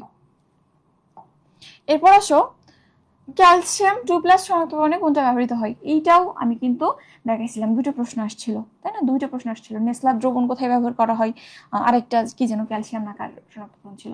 তো এখানে দেখো আবার আসছে ক্যালসিয়াম আয়ন শনাক্তকরণে কোনটা ব্যবহার করা হয়। তো ক্যালসিয়াম আয়ন শনাক্তকরণে অ্যাকচুয়ালি আমরা কি ব্যবহার করি? গত ক্লাসে কিন্তু বলছিলাম অ্যামোনিয়াম অক্সালেট ব্যবহার করি। কি ব্যবহার করি? Ammonium oxalate, NH4 C2O4 oxalate বা অক্সালিক অ্যাসিড। এটা সংকেত কি বলতো? হুক্কু। এটা তো সবাই আমার মনে হয় হুক্কু পড়তো, HOOC COOH। তো এখানে অ্যামোনিয়াম অক্সালেট বলতে বোঝায় এখানে হাইড্রোজেন দুইটা থাকবে না এবং এই দুইটা জায়গাতে অ্যামোনিয়াম বসবে। তাহলে C2 থাকে আর O4 থাকে, সেটা তো আছেই, আর দুইটা অ্যামোনিয়াম আসছে। অ্যামোনিয়াম অক্সালেট দিয়ে ক্যালসিয়াম আয়নকে শনাক্ত করা যায়। এবং এই ক্ষেত্রে যে অধক্ষেপটা পড়ে সেটা কি রকম হয়? সাদা বর্ণের অধক্ষেপ কিন্তু, ঠিক আছে? গুঁড়া গুঁড়া সাদা বর্ণের অধক্ষেপ তৈরি হয়। ক্যালসিয়াম, জিঙ্ক বা যারা আসলে অবস্থান্তর মৌল না, তাদের ক্ষেত্রে ম্যাক্সিমাম অধক্ষেপ দেখবে সাদা হচ্ছে। সোডিয়াম, এটা তো এস ব্লকের মৌল, তাহলে ক্যালসিয়াম, জিঙ্ক, সোডিয়াম, অ্যালুমিনিয়াম এগুলোর ক্ষেত্রে সবগুলাতে দেখবে সাদা অধক্ষেপ পাচ্ছ। এরপর অ্যাসিড রেইন, কোন অ্যাসিড থাকে? এই প্রশ্ন আমি পড়াইছিলাম না, মনে আছে তোমার? পড়াইছিলাম। তো সেখানে ওখানটাতে অ্যাসিড ছিল না, গ্যাসের কথা ছিল, এখানে অ্যাসিডের কথা আছে। তো তোমাকে কি বলেছিলাম? কখনোই কিন্তু বলবা না যে কার্বনিক অ্যাসিডের কারণে অ্যাসিড বৃষ্টি হয়। এটা ন্যাচারালি বাতাসে থাকে, প্রকৃতিতে থাকে, এটা ন্যাচারাল যে রেইন ওয়াটার, তার সাথে অ্যাকসেপ্টেড। বাট থাকে কি কি? নাইট্রিক অ্যাসিড এবং সালফিউরিক অ্যাসিড। তাহলে তুমি যদি দেখো sulphuric acid HCl, no HCl থাকে না, H2SO4 HNO3 থাকে, H2SO4 HCO3 না, এটা থাকে না, এটা থাকে না। ওকে, তাহলে উত্তর কি হবে? H2SO4 HNO3। দেখছো, এটাও কিন্তু রিপিটেড প্রশ্ন। তাইলে কয়টা টপিক পড়লেই তো হয়ে যায় রে। বুঝতেছি তোমরা এখন কষ্ট হয়ে গেছে, এমনি আসলে ম্যারাথনের মতো অবস্থা, বুঝছো? এতদিন আমি বুঝতে পারছি এইচএসসি শেষ করছো ফার্স্ট টাইমার যারা, তারপর মেডিকেল অ্যাডমিশনের জন্য অনেক পরিশ্রম করছো, তারপর আবার এই লং একটা জার্নি, আসলে খুবই কষ্টের। আর তাহলে সেকেন্ড টাইমারদের কথা চিন্তা করো তো, তো এই জন্যই আর কি একটু কয়দিন তারপরে চেষ্টা করো ধৈর্য রাখার এবং সবসময় নিজের ভাগ্যের উপর বিশ্বাস করো। ভাগ্যে যেটা হবে তার থেকে ভালো ডিসিশন বা তার থেকে আসলে উত্তম ডিসিশন কিছুই নাই, বুঝছো? স্রষ্টা তোমার জন্য যেটা লিখে রেখেছে তার থেকে উত্তম কিছু হইতে পারে না। নিজেকে আমরা যতটা না ভালোবাসি, স্রষ্টা কিন্তু তার থেকে বেশি ভালোবাসে প্রত্যেক জীবকে। আচ্ছা, এরপর আসো জিঙ্ক নিশ্চিতকরণের বিকারকের নাম কি? দেখছো আবার আসছে সেই শনাক্তকরণ। তো জিঙ্ক আসলে পটাশিয়াম ফেরোসায়ানাইড দিয়ে নিশ্চিত করা হয়। কি দিয়ে? Potassium ferrocyanide. এবং জানো যে পটাশিয়াম ফেরোসায়ানাইড আমরা কমনলি কপারের ক্ষেত্রেও ব্যবহার করি। তো জিঙ্কের ক্ষেত্রে আমরা পটাশিয়াম ফেরোসায়ানাইড ব্যবহার করবো, not ferricyanide. Iron, copper, zinc এগুলোর ক্ষেত্রে আমরা পটাশিয়াম ফেরোসায়ানাইড ব্যবহার করি। আর ওই ইসের ক্ষেত্রে, আয়রনের ক্ষেত্রে আবার ফেরিসায়ানাইড ব্যবহার করা হয়। তো আমি একটা এক্সাম দিছিলাম, অফলাইন এক্সাম, সেখানে কুইজ হচ্ছিল আবার, মানে এক্সামের পরে ওই যে কম্পিটিটিভ এক্সামগুলো হয় আমরা যেমন ডিভিশনাল নিচ্ছি, এরকম একটা কোচিং ডিভিশনাল এক্সাম নিয়েছিল। আমি সেখানে গেছি, এর প্রশ্ন করছে যে এমন একটা ধাতব আয়নের নাম বলো যেটা শনাক্ত করতে তারই লবণ লাগে। দেখি বলো তো তোমরা, এটার উত্তর করো তো। এমন একটা ধাতব আয়নের নাম বলো যেটা শনাক্ত করতে তারই লবণ লাগে, বলো দেখি। আর আমাদের ডিভিশনাল এক্সাম আছে কিন্তু আগামীকাল ময়মনসিংহে। আশা করি তোমরা যারা হচ্ছে সেকেন্ড টাইমার আছো, এখানে আমাদের 23, 24, 25 তিনটা ব্যাচ কিন্তু অ্যালাউড। সো চলে আসো, বুঝছো? আবার একটু যাচাই হয়ে যাক নিজেকে। ওকে, বলো দেখি আমি যে প্রশ্নটা করলাম তার উত্তর বলো। এরপর দেখো মাইলার নামক প্লাস্টিক ফিল্ম বা রেকর্ডিং টেপ তৈরি হয় কোথা থেকে? এটা একটু দেখিও, এগুলো আসলে একটু মুখস্থ জিনিস। জৈব যৌগের ক্ষেত্রে সমাণু এবং লাস্টের হচ্ছে আমরা যে বিভিন্ন রকম পলিমার যৌগ পাচ্ছি তার ব্যবহার, এটা খুবই গুরুত্বপূর্ণ। তো মাইলার নামক প্লাস্টিক ফিল্ম বা রেকর্ডিং টেপ তৈরি হয় অ্যাকচুয়ালি ডেক্রন দিয়ে। কি দিয়ে? ডেক্রন দিয়ে। ওকে, এটাও দেখিও। আমি দেখি আজকে রাত্রে টপিকে লিস্ট করে দেবো। এরপর ক্লোরিনের ইলেকট্রন বিন্যাস কথা আমার মনে হয় না এটার বলার দরকার আছে। 1s2, 2s2, তারপরে হচ্ছে 2p6 স্টেশন স্টেশন। লিখি নাকি লিখবো না বলো? এই প্রশ্ন বললে আমারই তো লজ্জা করতেছে। Station station, police station police station, 1 2 3 2 PS 2 3 4। ঠিক আছে, এখন 1s2, 2s2, 2p6, 3s2 কয়টা হয়েছে? 6 7 8 9 10 11 12 13 14 15 16 17, 5টা লাগবে। তাহলে এখানে 5টা দিয়ে দাও, এটা তার লাগবে না। তাহলে এটাই হচ্ছে ইলেকট্রন বিন্যাস। 1s2, 2s2, 2p6, 3s2, 3p5 কই আছে? 1s2, 2s2, 2p6, 3s2, 3p5, এই যে দেখো অপশন কয় হচ্ছে উত্তর। ঠিক আছে, এই প্রশ্ন আসছে, তাহলে চিন্তা করো কি পরিমাণ ইজি প্রশ্ন। এরপর দেখো ইউরিয়া, NH2CO NH2, এটা ইউরিয়ার সংকেত জানো। এটা পানির সাথে বিক্রিয়া করে বিয়োজিত হয়ে অ্যামোনিয়া এবং কার্বন ডাইঅক্সাইড তৈরি করছে। তো এখানে প্রশ্নটা হচ্ছে এই বিক্রিয়ায় কোন প্রভাবকটি ব্যবহৃত হয়? এখানে যে এনজাইমটা আছে না, এনজাইমটা কোনটা? এখন দেখো প্রোটিনকে যে বিয়োজন করে আমরা কি বলি? প্রোটিয়েজ। লিপিডকে যে বিয়োজন করে কি বলি? লাইপেজ। তাইলে এখানে ইউরিয়াকে যে বিয়োজন করবে তাকে আমরা কি বলবো? ইউরিয়েজ। খুবই ইজি। তাইলে এখানে যে এনজাইমটা আছে সেটা কিন্তু ইউরিয়েজ, যে কিনা ইউরিয়াকে ভেঙে অ্যামোনিয়া এবং কার্বন ডাইঅক্সাইড তৈরি হচ্ছে। ঠিক আছে, আমাদের দরকার কি এখান থেকে? এই অ্যামোনিয়াই কিন্তু দরকার। অ্যামোনিয়া যে নাইট্রোজেন আছে এটাই সার হিসেবে আমাদের যে মলিকুলার টার্গেট সেটা হচ্ছে অ্যামোনিয়া। এরপর আসো নিচের অ্যাসিডগুলোর মধ্যে কোনটা পাইরো অ্যাসিড? এখন পাইরো, অর্থ, মেটা এই জিনিসগুলো নিশ্চয়ই তোমরা দেখছো। অর্থ, পাইরো এবং মেটা, এটার একটা সুন্দর নিয়ম আছে। এখন ওই নিয়ম যদি এখন আমি বুঝাইতে যাই, অর্থ, মেটা আর হচ্ছে পাইরো। আচ্ছা পাইরো আগে দাঁড়াও, অর্থ পাইরো, পাইরো মানে পুরানো, বোর্ড হ্যাং করছে, দাঁড়াও। এটা হচ্ছে এমন একটা, আমি দেখি যদি সময় পাই, তোমরা তো আমাকে আর মনে করাই দাও নাই, নাইলে আমি কি করে দেবো? আমি বলেছিলাম যে সব পিডিএফ গুলা এখানে যে স্লাইডে পড়ানো হচ্ছে এগুলো সবই আপলোড করে একটা লিঙ্ক দিয়ে দিবো। আমাকে কেউ মনেও করাই দাও নাই, আমার এতদিন পর ক্লাস আমার মনেও নাই। এখন তাইলে তোমরা যদি মনে না করাই দাও আমি আর কত মনে রেখে পারি বলো? তাইলে অর্থ, পাইরো আর মেটা, তিনটা জিনিস। এখন এখানটাতে সব থেকে বেশি সংখ্যক পানি থাকে কোথায়? মেটাতে। এরপর মেটাকে পুড়াইলে, পাইরো মানে কি পুরানো, মেটাকে পুড়াইলে এখন পানি চলে যাবে, তখন যেটা তৈরি হবে সেটা হচ্ছে পাইরো অ্যাসিড। এরপর ওখান থেকে আর কোনো পানি সরাই দিবা, তাহলে অর্থ অ্যাসিড তৈরি হবে। এটাই হচ্ছে অর্থ পাইরোমেটার সংকেত। এখন এখানে আসলে অ্যাসিড গুলা থেকে চেনা একটু টাফ, বাট কমন জিনিসগুলাই আসে, তবে একটা নিয়ম আছে, নিয়মটা আমি দেখি, আমাকে মনে না করে দিলে কিন্তু বলতে পারবো না, ইনবক্সে মনে করে দিবা। তো এখানে দেখো যে অ্যাসিডগুলো আছে তার মধ্যে এটাই হচ্ছে পাইরোসালফিউরিক অ্যাসিড, ধূমায়িত বা পাইরোসালফিউরিক অ্যাসিড, H2S2O7, একটু মনে রাখিও হ্যাঁ, এটা হচ্ছে পাইরোসালফিউরিক অ্যাসিড। এবং নিয়মটা আমি যদি একবার দিয়ে দিই না তাইলে উল্টা পাল্টা হবে না। এরপর আসো নিচের কোনটি সাধারণ অবস্থায় তরল। দেখো এই যে হ্যালোজেন গুলো আছে তার মধ্যে ফ্লোরিন এবং ক্লোরিন, এটা তোমরা জানো যে গ্যাসীয় অবস্থায় থাকে এবং এরা কিন্তু অক্সিডাইজিং এজেন্ট এবং এরা কি করে বিরঞ্জক হিসেবেও কাজ করে। ফ্লোরিন এবং ক্লোরিন গ্যাস অবস্থায় অক্সিডাইজিং এজেন্ট, এটা কি করে বিরঞ্জক হিসেবে কালার নষ্ট করে দেয়। এরপর হচ্ছে ব্রোমিন যেটা আছে তোমরা জানো যে এটা একটা তরল পদার্থ এবং এরা সাধারণত বেগুনি বর্ণের হয়। কিরকম হয়? বেগুনি টাইপের। হ্যাঁ, এরপর দেখো আয়োডিন যেটা আছে, আয়োডিন এটা কিন্তু কঠিন অবস্থায় সল্ট অবস্থায় থাকে এবং আয়োডিনের আরো কিছু ধর্ম আছে, এরা উদ্বায়ী হয়, তারপর হচ্ছে আয়োডিন পানিতে সহজে দ্রবীভূত হয় না। এই যে ধর্মগুলো এগুলো আমাদের লাগবে।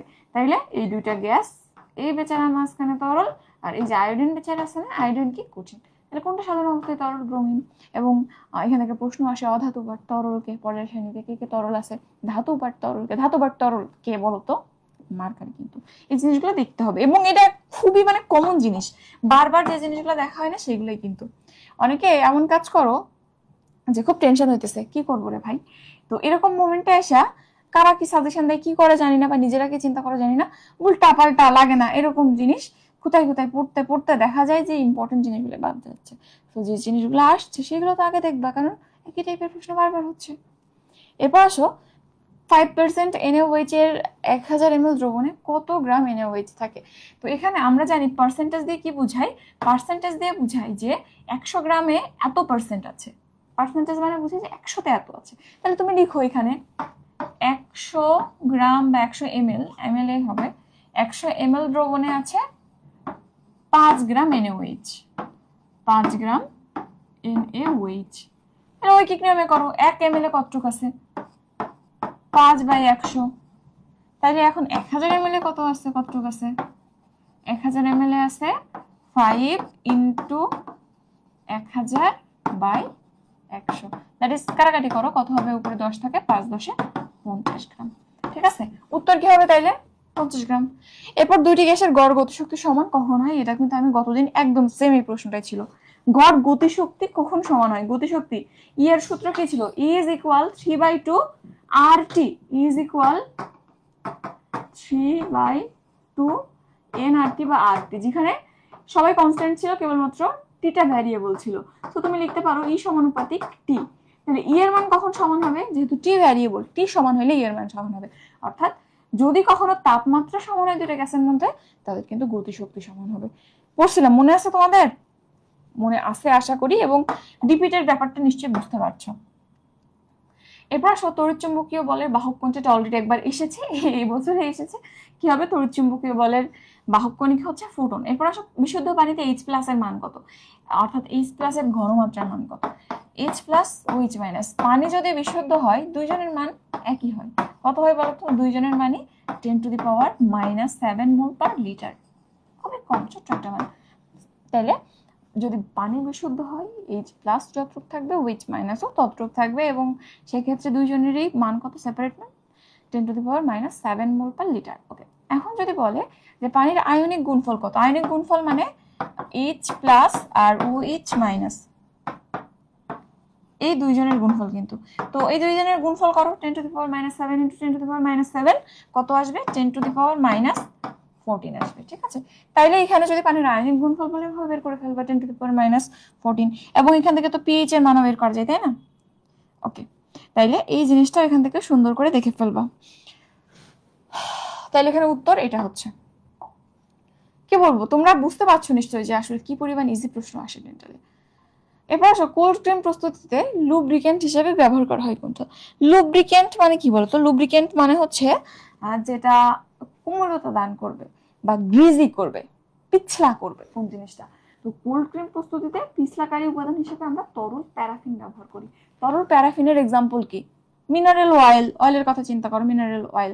তো তেল খুবই পিচ্ছিল পদার্থ না? তাহলে অ্যাকচুয়ালি কোল্ড ক্রিমের মধ্যে আমরা জানি কোল্ড ক্রিম এবং যেটা হচ্ছে ভ্যানিশিং ক্রিম, এই দুটোর পার্থক্য কি? কোল্ড ক্রিম এটা গ্রিজি হয়, এটা বেশি ময়শ্চারাইজিং হয়, যেটা শীতের সময় ব্যবহার করে, আর যেটা ভ্যানিশিং ক্রিম এটা গরমের সময় ব্যবহার করে, এবং এটা মেইন উপাদান হচ্ছে গ্লিসারিন, এবং এখানে ময়শ্চারাইজিং এজেন্টগুলো কম থাকে, ঠিক আছে? তো কোল্ড ক্রিম এখানে প্রচুর পরিমাণে তেল এবং মোম জাতীয় যে উপাদানগুলো সেগুলো বেশি থাকে, এবং এখানে লুব্রিক্যান্ট কে থাকবে? তরল প্যারাফিন। এরপর আসো ইউরিয়া প্রস্তুতির প্রধান কাঁচামাল কোনটা? তো ইউরিয়া প্রস্তুতির ক্ষেত্রে কাঁচামাল কোনটা থাকে বলো তো? আমি গতকালকে বলতেছিলাম যে একেবারে যদি প্রাইমারি যে পদার্থ তার কথা চিন্তা করো, তাহলে হচ্ছে অ্যামোনিয়া এবং মিথেন, এই দুইটা ব্যবহার করা হয়, অ্যামোনিয়া এবং মিথেন, CH4 এবং মিথেন। এই দুইটা পরবর্তীতে অ্যামোনিয়াম কার্বামেট তৈরি করে, অ্যামোনিয়াম কার্বামেট তৈরি করে, যেটা সেকেন্ডারি একটা কাঁচামাল, এবং ওইটা থেকে পরবর্তী ভেঙে যায় ইউরিয়া তৈরি হয়। এখন যে প্রশ্ন, ইউরিয়া তৈরির প্রধান কাঁচামাল কোনটি? তরল বায়ু, তরলীকৃত পেট্রোলিয়াম, কার্বোনাইট্রাইল, কার্বামেট। এখানে দেখো তরল বায়ু হইতে পারে। কিভাবে হইতে পারে? কারণ এই অ্যামোনিয়াটা আমরা আসলে বায়ু থেকে নাইট্রোজেন কালেক্ট করে প্রসেস করে বানাই। আবার যখন তরলীকৃত পেট্রোলিয়ামের কথা বলবা, পেট্রোলিয়াম থেকে কিন্তু এই মিথেনটা আসে, তো দুইটাই হয়। বাট এখানে যেহেতু এর থেকে খুব প্রিসাইজ একটা উত্তর ডিরেক্ট, এখানে যদি এগুলা দেয়া আছে মনে করো, তারপরও CH4 দেয়া আছে বা NH3 দেয়া আছে, এর গুরুত্ব কিন্তু আরেক রকম হইতো, বুঝছো? এই জন্য যেহেতু এখানে কার্বামেট দেয়া আছে, ডিরেক্ট নাম উল্লেখ করা আছে, আমরা কার্বামেট দাগাবো। যদি কার্বামেট না থাকে তাহলে আমার থিওরিতে চিন্তা করবা অ্যামোনিয়া এবং মিথেন কোথা থেকে আসতেছে? বাতাস থেকে আসতেছে এবং তরলীকৃত পেট্রোলিয়াম থেকে আসছে, তাইলে সেই অনুযায়ী তোমার ডিসিশন নিবা। বাট এইখানে আমার মনে হয় কার্বামেট দাগানোই বেস্ট হবে, ঠিক আছে? এরপর আসো পর্যায় সারণীতে পি ব্লকের মৌলসমূহকে কি বলা হয়? তো পি ব্লকের যে মৌলগুলো আছে সারিতে, প্রথমে চিন্তা করো ক্ষার ধাতু কারা? গ্রুপ 1 এ যারা আছে এস ব্লকের মৌল, তারপর হচ্ছে এস ব্লকের আরেকটা আছে গ্রুপ 2 এর মৃৎ ক্ষার ধাতু, এরপর ডি ব্লক, একদম ডি ব্লক জুড়ে যারা একটু নিচু। ডি ব্লক মানে দেখবা দুই প্রান্তে পিলারের মতো মাঝখানে হুট করে নিচু হয়ে গেছে, তো ওই যে জায়গাগুলো ওগুলো ডি ব্লকের মৌল আছে। এরপর আবার পি ব্লকে কারা আছে? পি ব্লকে প্রতিরূপী মৌল আছে। এরপর নিচের দিকে আলাদা করে এই যে একটা লম্বা সারি আছে, এটা আবার অন্ত অবস্থান্তর মৌল। তো এই কটা নাম মনে থাকবে না? মৃৎ ক্ষার, ক্ষার, অবস্থান্তর, অন্ত অবস্থান্তর, প্রতিরূপী। তো পি ব্লকের যে মৌলগুলো আছে এগুলোকে অ্যাকচুয়ালি প্রতিরূপী মৌল বলা হয়, ঠিক আছে? প্রতিরূপী মৌল বলা হয়, এটা একটু দেখিও। আর অবস্থান্তর মৌল, মৃৎক্ষার মৌল দেখছো। ভারী ধাতু কার আছে? ভারী ধাতু হচ্ছে এখানে গ্রুপটা যদি বলি, আরো ভারী ধাতুগুলো কোন গ্রুপে আছে বলতো? এই যে ক্যাডমিয়াম, তারপরে হচ্ছে সিলভার, মার্কারি, এইগুলো ভারী ধাতু। এইগুলো আসলে ডি ব্লকের মৌল 11, 12 এই গ্রুপগুলোতে থাকে, বুঝছো? ডি ব্লকের মৌল কিন্তু ভারী ধাতুগুলো। এরপর আসো কোনটি পোলার অণু। তো পোলারিটি নির্ণয় করার ক্ষেত্রে আমরা কি করি? তড়িৎ ঋণাত্মকতার পার্থক্য বের করি। কোনো একটা যৌগ যে দুইটা মৌল দিয়ে তৈরি, তাদের তড়িৎ ঋণাত্মকতার পার্থক্য যদি 0.5 এর কম হয় তাইলে সেগুলা অপোলার হয়, তাইলে অপোলার। 0.5 বা এর বেশি থেকে শুরু করে 0.9 পর্যন্ত হইলে এরা পোলার, স্টিল সমযোজী হয়। পোলার বাট আয়নিত হয়ে সমযোজী হইতে পারে, পোলার সমযোজী। আর যদি কখনো 0.9 এর বেশি চলে যায়, সরি 0.9 কি নাকি 1.9 ছিল, 1.9 দেখছো, 1.9। আর যদি কখনো 1.9 এর উপরে চলে যায় তখন তারা আয়নিক হয়ে যায়। তাহলে কি বললাম? 0.5 এর কম অপোলার, 0.5 টু 1.9 পোলার, স্টিল সমযোজী। আর 1.9 এর বেশি হয়ে গেলে তারা আয়নিক। এখন তুমি ডিফারেন্স বের করো। কার্বনের ক্ষেত্রে কত বলতো তড়িৎ ঋণাত্মকতার মান? কার্বনের কিন্তু 2.1 আর হাইড্রোজেনের 2.5। তাহলে এই দুটো বিয়োগ করলে কত আসে? 0.9 আছে। এগুলো মুছে দেই না, এখানে দেখা যাবে না। 2.1 আর 2.5 ডিফারেন্স কত? ডিফারেন্স 0.4। তাহলে এটা তো 0.5 এর কম, সমযোজী। আর CCl4 কার্বনের কত? কার্বনের হচ্ছে 2.1 আর এর 3, তাহলে 0. কত আসতেছে? কার্বনের 2.5, 0.5। এটা ক্রুশিয়াল একটা মানে আসতেছে, পোলার অপোলার দুইটার মাঝখানে। বাট আসলে 5 হইলে না, ওরা হচ্ছে যদি এই স্ট্রাকচারের উপর ডিপেন্ড করে, এটা সমযোজী হইলে বা যদি জৈব যৌগ হয় অপোলার হয়, আদারওয়াইজ চিন্তা করতে হয় যে কোন মাধ্যমে আছে, এগুলো জিনিসের উপর ডিপেন্ড করে। সো এটা যেহেতু আমাদের জৈব যৌগের মধ্যে পড়ে বা ওই গ্রুপের মধ্যে পড়ে, এটা তো মিথেন ডেরিভেটিভ দেখতেই পাচ্ছ, সো এটা কিন্তু অপোলার হবে। এরপর H2O, তুমি জানো H2O পোলার, এমনি জানো। HCl পোলার, এমনিও জানো। তারপর যদি একটু হিসাব করে দেখো H2 এর ক্ষেত্রে কত হয়? পানির ক্ষেত্রে হাইড্রোজেন 2.1, অক্সিজেন 3.5, 1.4 হয়, আর HCl এর ক্ষেত্রে 2.1 মাইনাস 3 0.9। এখন তাহলে তুমি কোনটা দাগাবা? যেটা দেখা যাবে বেশি মান আসতেছে সেইটা দাগাবা, যদিও এখানে আসলে দুটোই আনসার, এই যে গ এবং ঘ দুইটা আছে, দুইটা আনসার, এবং এটা 2016 সালের প্রশ্ন, বুঝতেই পারছো, তখন কিন্তু ডাবল রিপিট বা ডাবল উত্তর নেওয়া হইতো, বুঝছো? এখন এরকম প্রশ্ন আশা করি আর আসবে না, আর যদি আসে কি করবা? পানি দাগায় রেখে আসবা, ঠিক আছে? পানি দাগায় রেখে আসবা, কারণ এখানটাতে যেখানে মানটা বেশি আসবে, ডিফারেন্সটা বেশি আসবে, সেটা দাগানো বেটার। এরপর আসো জৈব যৌগের কার্যকরীমূলক শনাক্তকরণে বর্ণনালীদের সর্বোত্তম পদ্ধতি কোনটা? তো জৈব যৌগের কার্যকরীমূলক শনাক্তকরণে আমরা বিক্রিয়া করতে পারি, আর ফটোসনিক বিভিন্ন টেস্ট করা যায়, বাট সব থেকে এফিসিয়েন্ট এবং সব থেকে ভালোভাবে কম খরচে করা যায় কিন্তু আইআর ব্যবহার করি। আমরা জানি আইআর কিন্তু বর্ণালীতে জৈব যৌগের কার্যকরীমূলক শনাক্ত করে, এবং এখানে কোন আয়ারটা ব্যবহার করা যায়? মিডিল আয়ার। মিডিল আয়ার রশ্মি আসে না, আয়ারকে আমরা 3 ভাগে ভাগ করি, নিয়ার আয়ার, মিডল আয়ার, ফার আয়ার। এখানে মিডল যে আয়ারটা আছে সেটাই কিন্তু কার্যকরীমূলক শনাক্ত করে, তো উত্তর কি হবে? আয়ার। এরপর আসো 1 মোল ইলেকট্রনের মোট চার্জ কত? এটা হচ্ছে আমরা জানি যে 1 ফ্যারাড সমান যত, তত চার্জ 1 মোল ইলেকট্রনের মধ্যে থাকে। তো 1 ফ্যারাড মানে কি? 1 ফ্যারাড ইজ ইকুয়াল 96,500 কুলম্ব, তাই না? এই একটা মান দিয়ে আছে। আরেকটা ভ্যালু কিন্তু আছে তপন স্যারের বইতে, কত বলো তো? কবি স্যারের বইতেও আছে মনে হয়, 96,473। আমি দুইটা ভ্যালু মনে রাখছিলাম। তাইলে 1 মোল ইলেকট্রনের মধ্যে 96,500 বা 96,473 খুবই কাছাকাছি মান, এই পরিমাণ কুলম্ব চার্জ থাকে, ঠিক আছে? এটা মুখস্থ জিনিস। 1 ফ্যারাড ইজ ইকুয়াল কত তুমি জানো। উত্তর তাহলে কোনটা করবা? ঘ করবা। এরপর আসো দুধ থেকে ছানা পাওয়ার প্রক্রিয়া কোনটা? এটাও কিন্তু আসছিল, তাই না? দুধ থেকে ছানা পাওয়ার প্রক্রিয়া হচ্ছে কোয়াগুলেশন।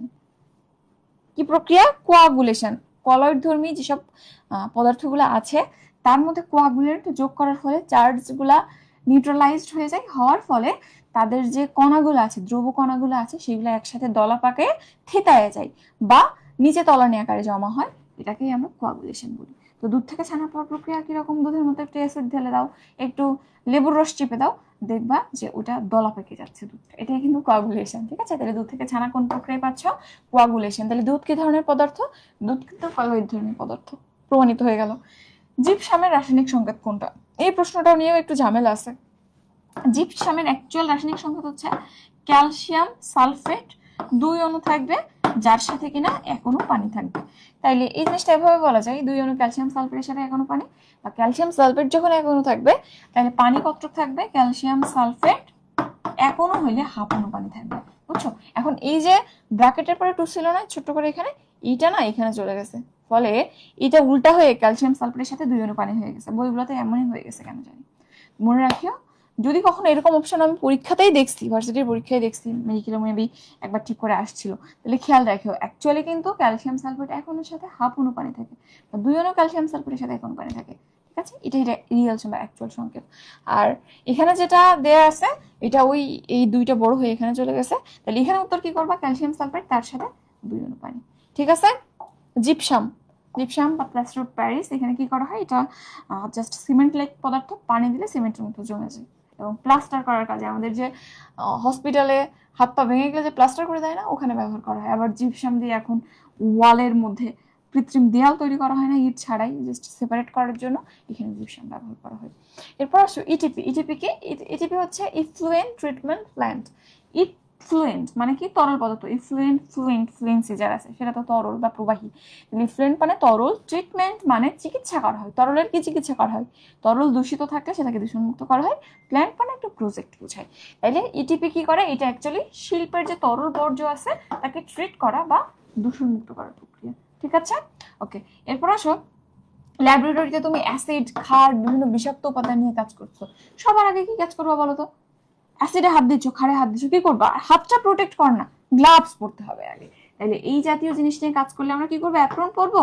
অ্যাপ্রন অতটা ম্যান্ডেটরি না, হাত খোলা হাতে অ্যাসিড ধরতেছো, তো সেটা বেশি ক্ষতি করেই নাকি তোমার গায়ে এমনি কাপড় আছে, অ্যাপ্রন পরো নাই, তো একটু হয়তো অ্যাসিড চলকে এসে কাপড়ের উপর পড়লো, সেটা বেশি ক্ষতিকারী। অবশ্যই এক্সপোজড হাত বেশি ক্ষতিকারী, এমনি তো কাপড় গায়ে একটা আছে। তাইলে অ্যাপ্রন পরা না, এটা না, গগলস ব্যবহার করা।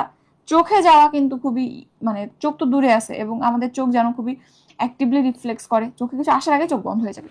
সো এটা অতটা ইম্পর্টেন্ট না। মাস্ক ব্যবহার করা ভালো, আপনি সবগুলো ব্যবহার করা ভালো, বাট কোনটা আগে করব? গ্লাভস। সো যেহেতু তুমি অ্যাসিড খাই নিয়ে কাজ করতেছো, হাত আগে প্রোটেক্ট করো, ঠিক আছে? হাতে যে কোনো সময় লেগে যাইতে পারে, হাত দিয়ে তো সবকিছু হ্যান্ডেল করতে হবে। তাহলে উত্তর কি করবা? ঘ, গ্লাভস ব্যবহার করবা। বাট যদি কখনো উপরে সবগুলো অপশন থাকে তাহলে উপরে সবগুলো কিন্তু হয়ে যাবে। এরপর সব বড় পুকুরিয়া কয়লা খনির ক্যালোরিক মান কত? এখন এই মানগুলো আমি নিজে মনে রাখতাম না, একটা জিনিস মনে রাখতাম শুধু, সেটা হচ্ছে যে দিজ খাবো। কি খাবো? দিজা খাবো, খাজা খাবো না, কি খাবো? দিজা খাবো। অর্থাৎ দিঘিপাড়া, জামালপুর, খালিশপুর, বড়পুকুরিয়া, দিজা খাবো দিয়ে মনে রাখতাম।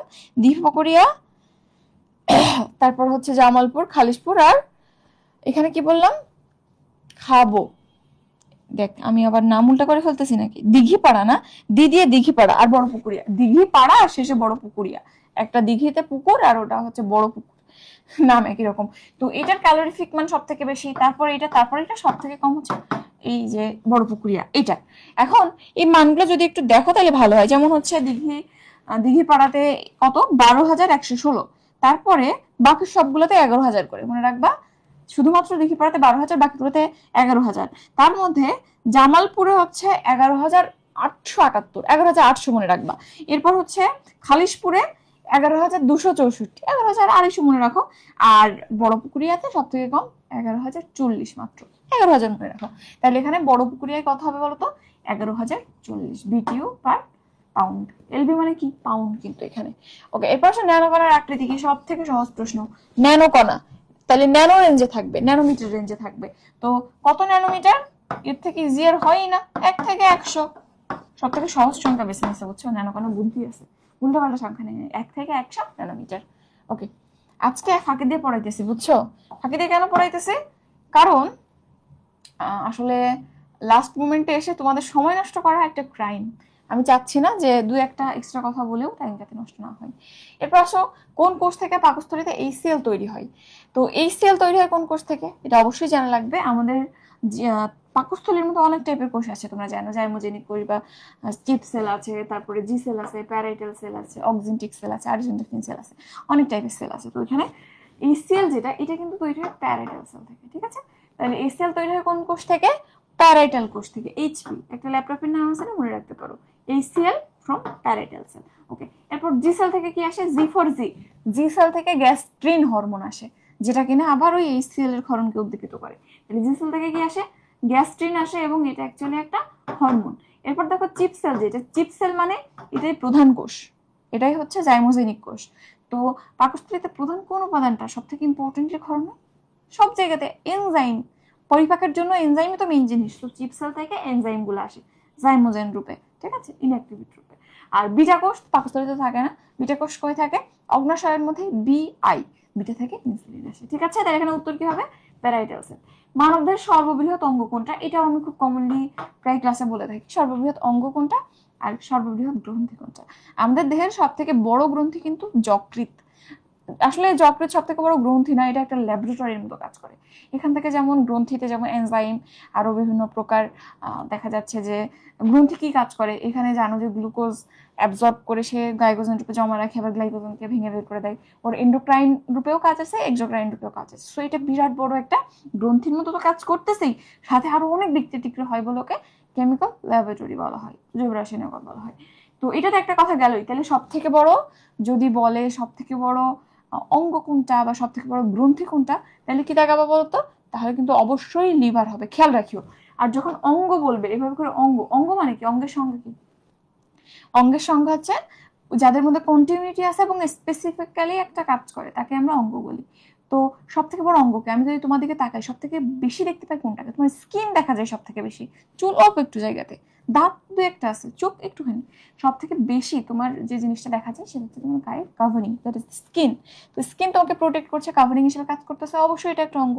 তাহলে সব থেকে বড় অঙ্গ বললে ত্বক হবে, সব থেকে বড় গ্রন্থি বললে যকৃৎ হবে। এবং এটাও মনে রাখিও, যকৃৎ কিন্তু একই সাথে বহিঃক্ষরা অন্তঃক্ষরা দুইভাবে কাজ করে। অন্তঃক্ষরা মানে নট নেসেসারিলি তাকে হরমোন ক্ষরণ করতে হবে। অন্তঃক্ষরা মানে এখানে কোনো নালী থাকবে না, রক্তের মধ্যে কিছু একটা ক্ষরণ করবে, সেটা অ্যাকচুয়ালি গ্লুকোজ বা আরো কিছু জিনিস আছে। ঠিক আছে, মনে রাখবে, এখন এক্সপ্লানেশন আমি আর বেশি করতেছি না। এরপর আসো, নিচের কোনটির ক্রোমোজোমের সংখ্যা সঠিক নয়? ধান 22, একটু বইটা খুলে দেখো তো, ধানে কি 22 আছে? না, ধানে 24 আছে। মানুষ 46, এবং জানো যে মানুষ এবং হচ্ছে রেশম পোকা, এদের ক্রোমোজোম সংখ্যা কিন্তু একই রকম, মানুষ আর রেশম পোকা।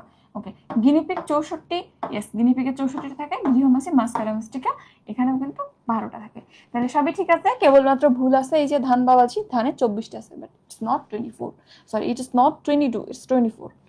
ওকে, তাহলে উত্তর হচ্ছে ক হবে। এরপর এবি ব্লাড গ্রুপের দাতা কোন গ্রুপকে রক্ত দিতে পারবে? জানোই যে ও হচ্ছে ডোনার, সবাইকে দিবে, ও ওকে দিবে, একে দিবে, বিকে দিবে, বিকে দিবে, বাট এবি আরে কিপটা, ও নিবে সবার কাছ থেকে, কাউকে দিবে না, শুধু নিজের মানুষকে দিবে, স্বার্থপর। তাহলে এবি কোন গ্রুপকে রক্ত দিতে পারবে? কিপটা মানুষ, কাউকেই দিবে না নিজের মানুষ ছাড়া, তো শুধু ও এবি কে দিবে, ঠিক আছে, ইউনিভার্সাল রিসেপ্টর। এরপর আসো, প্রোটিন পরিপাককারী এনজাইম নয় কোনটা? ট্রিপসিন। ট্রিপসিন একটা প্রোটিন পরিপাককারী এনজাইম, যেটা অগ্নাশয় থেকে আসে। আরেকজন আছে পেপসিন, কই থেকে আসে? পিপিপি। পিপি মানে কি? প্রথম পি মানে মনে রাখবো পাকস্থলী, পাকস্থলী বা হচ্ছে আচ্ছা পাকস্থলী মনে রাখো, পি দিয়ে এখন তো বাংলিশ সবাই জানো। এরপর হচ্ছে পাকস্থলী থেকে পরের পি দিয়ে পেপসিন, আর তারপরের পি দিয়ে প্রোটিন পরিপাক করে। তাহলে পাকস্থলী থেকে পেপসিন আসে, প্রোটিনকে পরিপাক করে।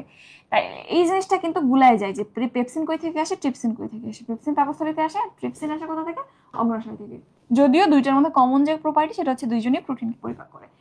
অ্যামাইনো পেপটাইডেস, তো এটা অ্যামিনো অ্যাসিডকে বা পেপটাইড বন্ডযুক্ত যে অ্যামিনো অ্যাসিডের শিকড় আছে তাকে পরিপাক করে, এটাও তো প্রোটিন টাইপের। কাইমোট্রিপসিন, এটাও দেখো ট্রিপসিন আছে, এবং এটা একটু অন্য টাইপের ট্রিপসিন, ঠিক আছে, ট্রিপসিনই প্রোটিনকে পরিপাক করে, তাইলে এটাও কিন্তু প্রোটিন পরিপাককারী। আর অ্যামাইলেজ যেটা আছে এটা তোমরা জানো, যেটা কিন্তু শর্করা পরিপাককারী। অ্যামাইলেজ, তারপর হচ্ছে টায়ালিন, এগুলো হচ্ছে ইউনিভার্সাল কার্বোহাইড্রেট পরিপাককারী এনজাইমগুলো। তাহলে এখানে উত্তর কি হবে? অ্যামাইলেজ। ওকে, এরপর মানুষের কপাল কোন অস্থি দিয়ে গঠিত? এটাও খুবই কমন একটা প্রশ্ন। কপাল, এই যে কপালটা দেখতেছো, পুরো এইখান থেকে শুরু করে, দেখো এইখান থেকে শুরু করে এই পুরো পোর্শনটাই, এটা কোন বোন? ফ্রন্টাল বোন, ঠিক আছে। তাহলে কপাল কি দিয়ে গঠিত?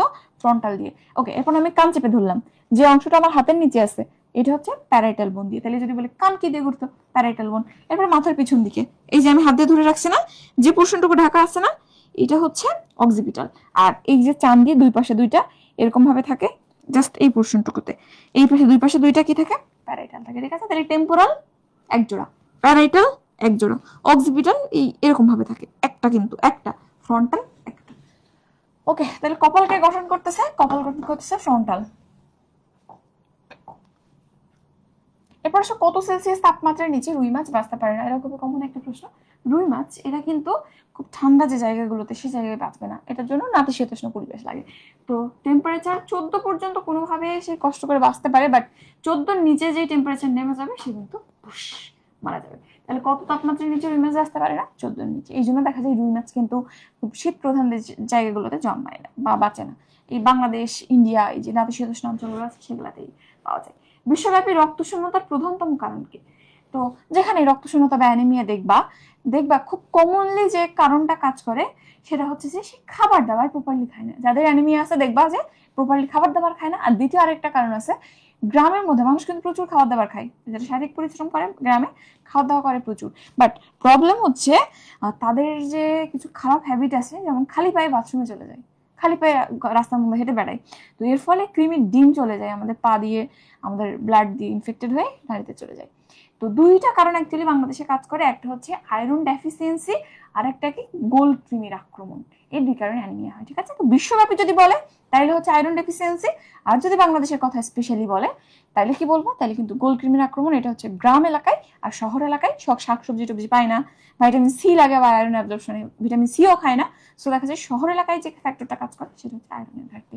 তাইলে বিশ্বব্যাপী কারণ কোনটা? লৌহ ঘাটতি, ঠিক আছে। এরপর আসো, প্রতিটি ক্রেবস চক্রে কতগুলো এটিপি তৈরি হয়? এই হিসাব কিন্তু আমি গত একটা ক্লাসে দেখাইছিলাম, ঠিক আছে। ইনডিরেক্টলি আর ডিরেক্টলি দুই অণু এটিপি তৈরি হয়, আর এনএডিএইচ এফএটিপি এই সবগুলো মিলে কিন্তু টোটাল 24 অণু এটিপি তৈরি হয়। আমি হিসাব যেহেতু দেখাইছিলাম আর দেখাইতেছি না, এখানে উত্তর হবে 24 অণু। এরপর প্রান্ত স্পর্শে স্টিফেশন বা পুষ্পপত্র বিন্যাস কোথায় দেখা যায়? এখন এই জিনিসটা আমার একটু ঝামেলা লাগতেছিল এই কারণে, দেখো এখানে কিছু জিনিস উল্লেখ আছে, যেমন প্রথমে দেখবা তুমি জবার নাম পাচ্ছ, জবা, আকন্দ, বাবলা, তিনটা কথা উল্লেখ আছে। এখন দেখো এই অপশনের মধ্যে বাবলাও আছে, জবাও আছে, কিন্তু খেয়াল করো এখানে বলছে পুষ্পপত্র বিন্যাস, বাট জবার ক্ষেত্রে আমরা যেখানে প্রান্ত স্পর্শ স্টিভেশন পাবো সেটা কিন্তু আসলে পুষ্প বা পাপড়ির ক্ষেত্রে না। কোথায় পাই আমরা? জবার বৃতিতে। জবা ফুল দেখছো কখনো? সবুজ বর্ণের একটা এরকম ফুলের মতো ছড়াই থাকে, গোড়ার দিকে দেখবা, তারপর যে লাল পাপড়ি বের হয় কিনা। তাইলে ওই নিচের যে সবুজ ছোট ছোট অংশগুলো দেখতেছো ওইটা হচ্ছে কি বলি আমরা? ওটাকে বৃতি বলি। তো ওই বৃতির ক্ষেত্রে অ্যাকচুয়ালি আমরা প্রান্তস্পর্শী স্টিভেশন পাই। ঠিক আছে, প্রান্তস্পর্শী কই পাই? জবার বৃতিতে, নট জবা ফুলে। তো এই জন্য আমরা জবাকে কিন্তু এখানে নিব না। ঠিক আছে, তাহলে জবা এখন তো বাবলার মধ্যে কি আছে? বাবলা আছে, উত্তর বাবলা হবে। বুঝছো? খেয়াল করিও জবার যে পাপড়ি সেক্ষেত্রে কিন্তু এটা হচ্ছে পৃষ্ঠ টাইপের হয়, বাট যে বৃতিগুলো আছে ফুল দেখলেই বুঝবা এটা প্রান্তস্পর্শী। সবাই জাস্ট সাইড টু সাইড এভাবে লেগে লেগে থাকে, কাউকে কেউ ওভারল্যাপ করে না। এরপর আসো, জিকা ভাইরাস মানুষের দেহে সংক্রমিত হয় কোন বাহকের মাধ্যমে? জিকা ভাইরাস থেকে জাস্ট দুইটা জিনিস আমি দেখতে বলি। একটা হচ্ছে জিকার আক্রমণে যে রোগটা হয় সেটা কি বলে? মাইক্রোসেফালাস। যদি মা জিকাতে আক্রান্ত হয়, সন্তান আক্রান্ত হয়, সেক্ষেত্রে বাচ্চাটার মাথা ছোট হয়, মাইক্রোসেফালি বা মাইক্রোসেফালাস বলা হয় এই কন্ডিশনটাকে। এবং এটা এডিস মশকি, মশকি মানে কি? মেয়ে মশা, এডিস মশকে দ্বারা বাহিত হয়। ঠিক আছে, তাহলে এর বাহককে জিকা ভাইরাসের এডিস মশকি, এটা দেখিও। আর এর ফলে কি হয়? এর ফলে মাথা ছোট হয়ে যায়, দ্যাট ইজ মাইক্রোসেফালাস। উন্মুক্ত হাড় ভাঙার অপর নাম কি? হাড় ভাঙা বেসিক্যালি ব্রড হেডিং এ আমরা তিনটা জানি। একটা হচ্ছে সাধারণ বা সরল হাড় ভাঙা, তারপরে যৌগিক হাড় ভাঙা এবং জটিল হাড় ভাঙা। সাধারণ বা সরল কি? মনে করো এই হাড়টা এখান থেকে ভেঙে গেছে, জাস্ট দুইটা খণ্ডে ভাগ হয়ে গেছে, বাট স্কিন ফুটা করে বাইরে বের হয়ে যায় নাই, জাস্ট এর মধ্যে ভেঙে গেছে, তুমি এমনি দেখে বুঝতে পারতেছো না, এটাকে সাধারণ হাড় ভাঙা বলে।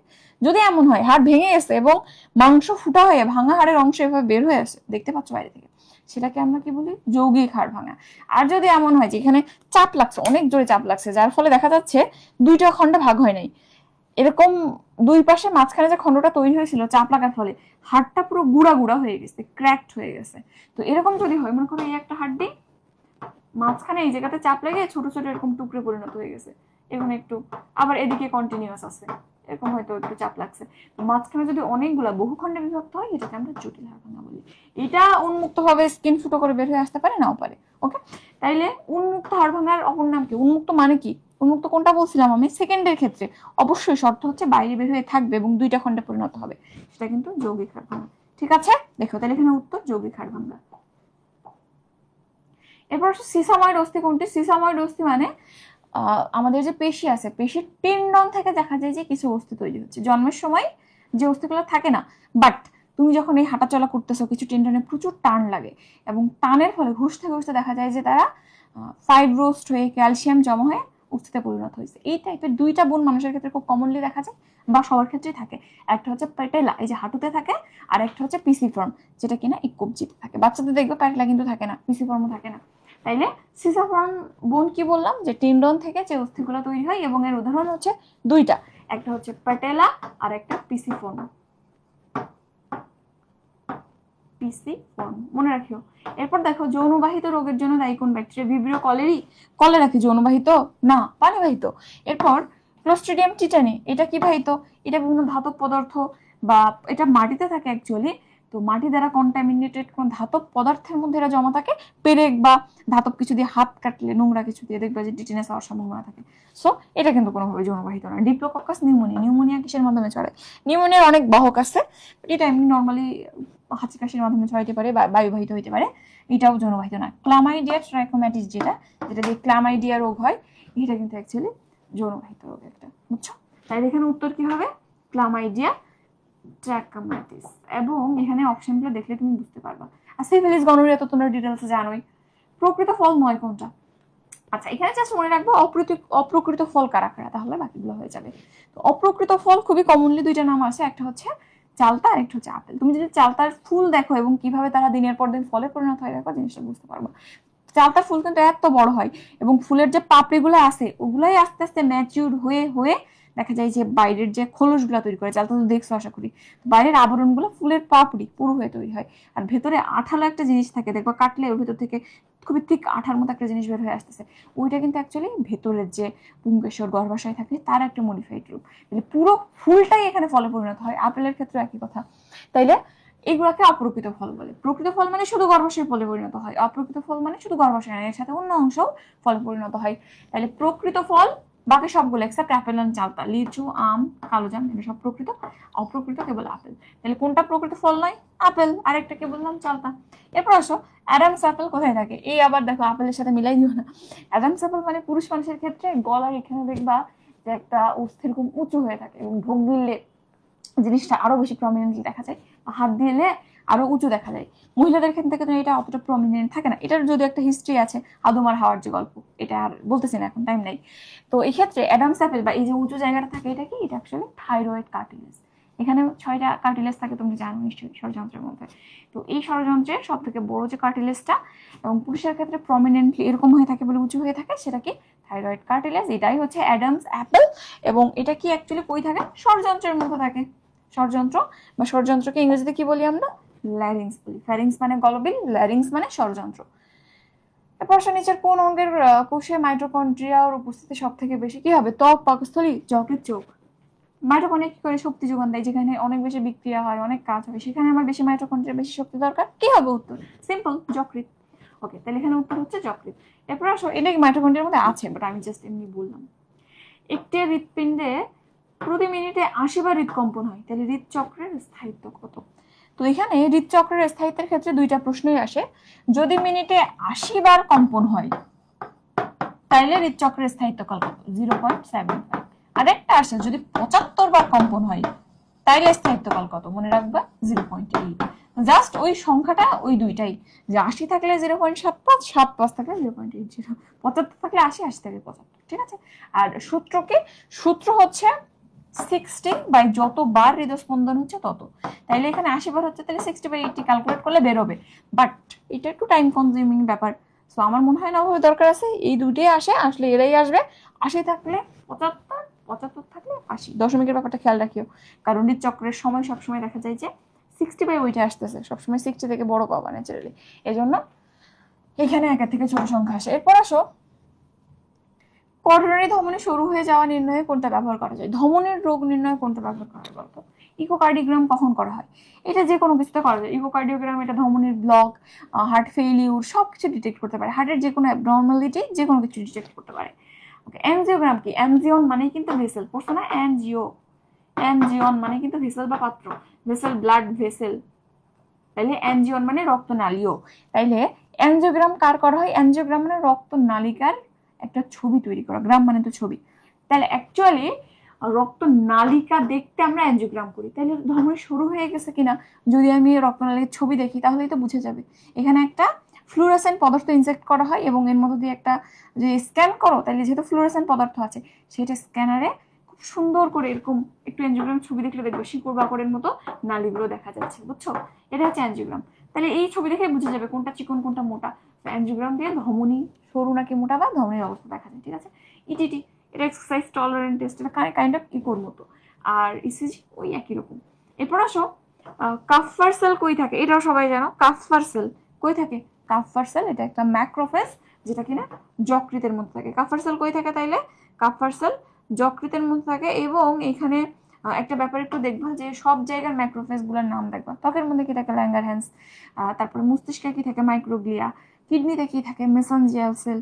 সবগুলোর নাম একটু সুন্দর করে দেখবা। ফুসফুসে অ্যালভিওলার ম্যাক্রোফেজ। এই নামগুলো থেকে কিন্তু খুব কমন প্রশ্ন আসে, এবং সুন্দর করে বইতে গুছাই আশা করি সবার লেখা আছে।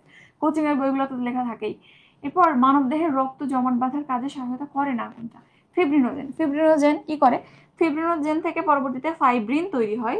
ফাইব্রিন যেটা রক্তনালিকায় যখন রক্ত জমাট বাঁধবে, দেখবে এরকম একটা জালের মতো তৈরি হয়। এটা কিন্তু ফাইব্রিন দিয়েই তৈরি হয়, বা ফিব্রিন দিয়ে তৈরি হয়, যেটা ফাইব্রিনোজেন থেকে আসে।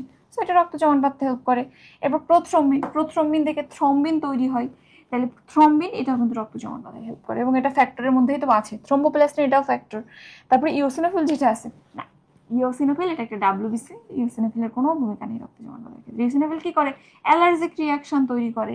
তারপরে হচ্ছে যদি বাইরের কোনো জীবাণু, কোনো ক্রিমির লার্ভা এগুলো ঢুকে যায়, তখন তার বিরুদ্ধে রেসপন্স তৈরি করে। এগুলো আসলে রক্ত জমাট বাঁধার কোনো ভূমিকা নেই। এর উত্তর কি হবে? সহযোগিতা করে না কে? ইওসিনোফিল। গনোরিয়া রোগের জীবাণুকে? নিজেরিয়া গনোরি। পড়ছো না? সিফিলিসের ক্ষেত্রে এবং গনোরিয়ার ক্ষেত্রে নাম দুইটা দেখবা, এবং দুইটাই কিন্তু ব্যাকটেরিয়া দ্বারা হয়। হ্যাঁ, নিজেরিয়া গনোরি আর হচ্ছে সিফিলিসের জীবাণু কি ছিল রে? ট্রিপোনিমা প্যালিডাম, তাই না? ট্রিপোনিমা প্যালিডাম এবং নিজেরিয়া গনোরি দুইটাই কিন্তু ব্যাকটেরিয়া। তাহলে এই দুইটা রোগে যৌনবাহিত এবং কমনলি এরা ব্যাকটেরিয়া দিয়ে হচ্ছে। তাহলে গনোরিয়া কি দিয়ে হয়? ব্যাকটেরিয়া। মানে এর মতো সহজ প্রশ্ন হয়, এখান থেকে কিন্তু প্রশ্ন আসে। তোমাদের ফোর্থ যে চ্যাপ্টারটা, ভাইরাস জনিত কিছু রোগ আছে আর ব্যাকটেরিয়া জনিত কিছু রোগ আছে, সুন্দর করে এই রোগগুলোর নাম দেখে ফেলবা, কারণ খুব কমনলি তোমাকে দিয়ে দেবে এটা কি কারণে হয়, এটা কি কারণে হয়। আবার ছত্রাক জনিত দাঁত রোগ যেটা কমন, তো দাঁত কি কারণে হয়, তো এই রোগগুলো দেখবা কোনটা ভাইরাস দিয়ে হয়, কোনটা ব্যাকটেরিয়া দিয়ে হয়। কারণ যদি ইজি কোশ্চেন করতে চাই ওই চ্যাপ্টার থেকে, ওখান থেকে দিতে হবে। ওকে, এরপর হচ্ছে সেলুলোজে কোন বন্ধনটা বিদ্যমান? সেলুলোজে কোন বন্ধন আছে, স্টার্চে কোন বন্ধন আছে? এটা খুবই কমন প্রশ্ন। সেলুলোজ উদ্ভিদের দেহ গঠন করে, আর স্টার্চ উদ্ভিদের সঞ্চয়ী পদার্থ রূপে থাকে। তো সেলুলোজ যেটা, এর মধ্যে বিটা গ্লাইকোসাইডিক বন্ড থাকে, আর স্টার্চ আলফা গ্লাইকোসাইডিক বন্ড থাকে। ঠিক আছে, তাহলে সেলুলোজে কি বললাম? Beta glycosidic bond. আর স্টার্চের মধ্যে আলফা গ্লাইকোসাইডিক বন্ড থাকে। ঠিক আছে, starch alpha and cellulose beta. এরপর আসো, পাকস্থলীতে কোন কর্টিক স্নায়ুর কার্যক্রম বিদ্যমান? পাকস্থলী, এখানে মোস্ট কমনলি একটা নার্ভি কাজ করে, সেটা হচ্ছে ভেগাস। এবং জানো যে এই ভেগাস অনেক জায়গাতে থাকে। ভেগাস মানে ভবঘুরে, এই ভবঘুরের মতো সারা জায়গায় পুরো বডিতে ছড়ানো। যেমন দেখো, আমাদের এই গলবিলের এখান থেকে শুরু করে একদম পাকস্থলী পর্যন্ত বিস্তৃত, ফুসফুসে বিস্তৃত, সে কোলনের অর্ধেক চলে গেছে, কোলন পর্যন্ত বিস্তৃত। আবার হৃৎপিণ্ডে আছে, মানে সব থেকে বেশি এরিয়াতে সাপ্লাই দেয় এই ভেগাস নাম, 4টা ব্রাঞ্চ দিয়ে চারদিকে সাপ্লাই দেয়। ঠিক আছে, এর জন্য এটা আরেকটা নাম ভবঘুরে স্নায়ু। ওকে, তাইলে পাকস্থলীতে কে সাপ্লাই দিবে? অবশ্যই ভেগাস সাপ্লাই দিবে। এবং আর কি বললাম, পাকস্থলী ছাড়াও সে হার্টে সাপ্লাই দেয়, তারপরে হচ্ছে কোলনে সাপ্লাই দেয়, তারপর ফুসফুসে সাপ্লাই দেয়। গোপাল কাকু দিয়ে আমরা মনে রাখতাম না, সো এই জিনিসটা একটু দেখবা। ওকে, ল্যারিংসের সাপ্লাই দেয়, এই যে আমাদের গলায় ল্যারিংস কথা বলতেছি, এখানে কিন্তু ভেগাসের অনেক ভূমিকা আছে। ভেগাস কোনো কারণে যদি ইনজিউর্ড হয়, ফ্যাসফ্যাস করে কথা বলেন অনেক মানুষ, ওদের কিন্তু ভেগাস ইনজিউর্ড। আচ্ছা, মানে যাদের অ্যাকুয়ার্ড আর কি, জন্মগতভাবে ঠিক ছিল, বাট হুট করে কোনো একটা অপারেশন কারণে বা টনসিলের কারণে গলা ফ্যাসফ্যাসে হয়ে গেছে, তাদের কিন্তু ভেগাস নার্ভটা অক্লুডেড হয়ে যাবে কোনো কারণে, এটাতে প্রবলেম হয়। আচ্ছা, যা হোক, শেষ পর্যন্ত যে কয়জন আসো, ধন্যবাদ। বৃক্কের কাজ নয় কোনটা? বৃক্ক কি করে? আমাদের বডি থেকে এক্সেস ফ্লুইড বের করে দেয়। যখন ফ্লুইড কমে যাচ্ছে তখন ফ্লুইড বের করাটা কমাই দেয়, সো এটা আমাদের ওয়াটারটা মেনটেন করে। তাইলে এটা আমাদের যে রক্তের পরিমাণ, রক্তের ভলিউম মেনটেন করে, রক্তের ভলিউম মেনটেন থাকলে রক্তচাপ নিয়ন্ত্রণে থাকে, সো রক্তচাপ নিয়ন্ত্রণ করে। অম্ল ক্ষারের সমতা রক্ষা করে, এটা তো বলছিলাম গতকাল, যে হাইড্রোজেন আয়ন বেড়ে গেলে বেশি বের করে দিবে, কমে গেলে এটা হাইড্রোজেন আয়নটাকে শোষণ করে নিয়ে আসবে, বাইকার্বনেট বের করে দেবে। তো এইভাবে অম্ল ক্ষারের ভারসাম্য রক্ষা করে। তাপ নিয়ন্ত্রণ না, কিডনির অ্যাকচুয়ালি তাপ নিয়ন্ত্রণে ডিরেক্ট ভূমিকা নাই। রক্তের আয়ন নিয়ন্ত্রণ করা অবশ্যই। তুমি অনেক ডাবের পানি খেলে, অনেক এক গাদা, একদিন মনে করো 10 লিটার ডাবের পানি খায় ফেলছো। এখন ডাবের পানিতে প্রচুর পরিমাণে পটাশিয়াম থাকে, এত পটাশিয়াম তোমার বডিতে যদি থাকে, হৃৎপিণ্ড হয়ে যাবে। তাহলে তখন কি করতে হবে? কিডনি দ্রুত করে পটাশিয়াম বের করে দেবে। তো আয়নের ভারসাম্য রক্ষা করা তার একটা কাজ। কাজ না কোনটা? তাপ নিয়ন্ত্রণ করা। ওকে, উদ্ভিদের প্রধান ডাইস্যাকারাইড কোনটা? এটাও সবাই জানো। উদ্ভিদের প্রধান ডাইস্যাকারাইড না, অ্যাকচুয়ালি প্রকৃতিতে সব থেকে কমনলি অ্যাভেলেবল ডাইস্যাকারাইড কে? সুক্রোজ। ঠিক আছে, তাহলে উদ্ভিদের প্রধান ডাইস্যাকারাইড হচ্ছে সুক্রোজ। এবং এখান থেকে একটা প্রশ্ন আসে যে উদ্ভিদের তৈরিকৃত ডাইস্যাকারাইড কোনটা? উদ্ভিদের তৈরিকৃত শর্করা কোনটা? সালোক সংশ্লেষণের মাধ্যমে কিন্তু তৈরি হয় গ্লুকোজ। বাট আরেকটা প্রশ্ন আসে যে গ্লুকোজ তো তৈরি হইলো, গ্লুকোজ কিন্তু উদ্ভিদের দেহে পরিবাহিত হইতে পারে না, পরিবাহিত হওয়ার আগে সে সুক্রোজে পরিণত হয়, এবং সুক্রোজটাই আসলে উদ্ভিদের দেহে পরিভ্রমণ করে। ঠিক আছে, এবং এটাই প্রিডমিনেন্ট একটা ডাইস্যাকারাইড, যেটা পরিবেশে যেমন প্রচুর পরিমাণে থাকে, উদ্ভিদেও প্রচুর থাকে। আচ্ছা, এরপরে মূত্রের রং খড়ের মতো, এর কারণ কি বলো? এর কারণ হচ্ছে একটা রঞ্জক। তো ল্যাটিনে ক্রোম মানে হচ্ছে রং, CHROM। গুগল ক্রোম দেখবো অনেকগুলা কালার আছে, গুগল ক্রোমের যে বা গুগলে যে কোনো কিছু দেখবো অনেক কালার কম্বিনেশন। তো আসলে কালারটা ক্রোম শব্দ থেকে আসছে, ক্রোম থেকে কালার আসছে, বা যেভাবে বলো না কেন, ক্রোম মানেই কালার। সো রঙের জন্য মূত্রের বর্ণ খড় বর্ণের হয়। কিসের রং? মূত্রের রং। সো ইউরিন থেকে ইউরোক্রোমের কারণে মূত্রের বর্ণ খড় বর্ণের হয়। ঠিক আছে, এটা তোমরা ভুল করো বলেই বলছি। আমি জানি না এই প্রশ্ন কেন ভুল করো। যখনই বলি বলো তো মূত্রের রং ঝাঁঝালো কেন হয়, মূত্রের দুর্গন্ধ কেন হয়, ইউরিনোড ইউনিক্রোম, এই দুটার মধ্যে উল্টাপাল্টা করে ফেলবো। ঠিক আছে, ক্রোম মানে রং, মনে রাখবা। এরপর সেরিব্রামের দুইটি খণ্ডকের মধ্যে সংযোগকারী স্নায়ুগুচ্ছের নাম কি? দুইটা প্রশ্ন আসে। সেরিবেলাম দুইটা খণ্ড, মাঝখানে কি কানেক্ট করতেছে? সেরিব্রাম দুইটা খণ্ড, মাঝখানে কি কানেক্ট করতেছে?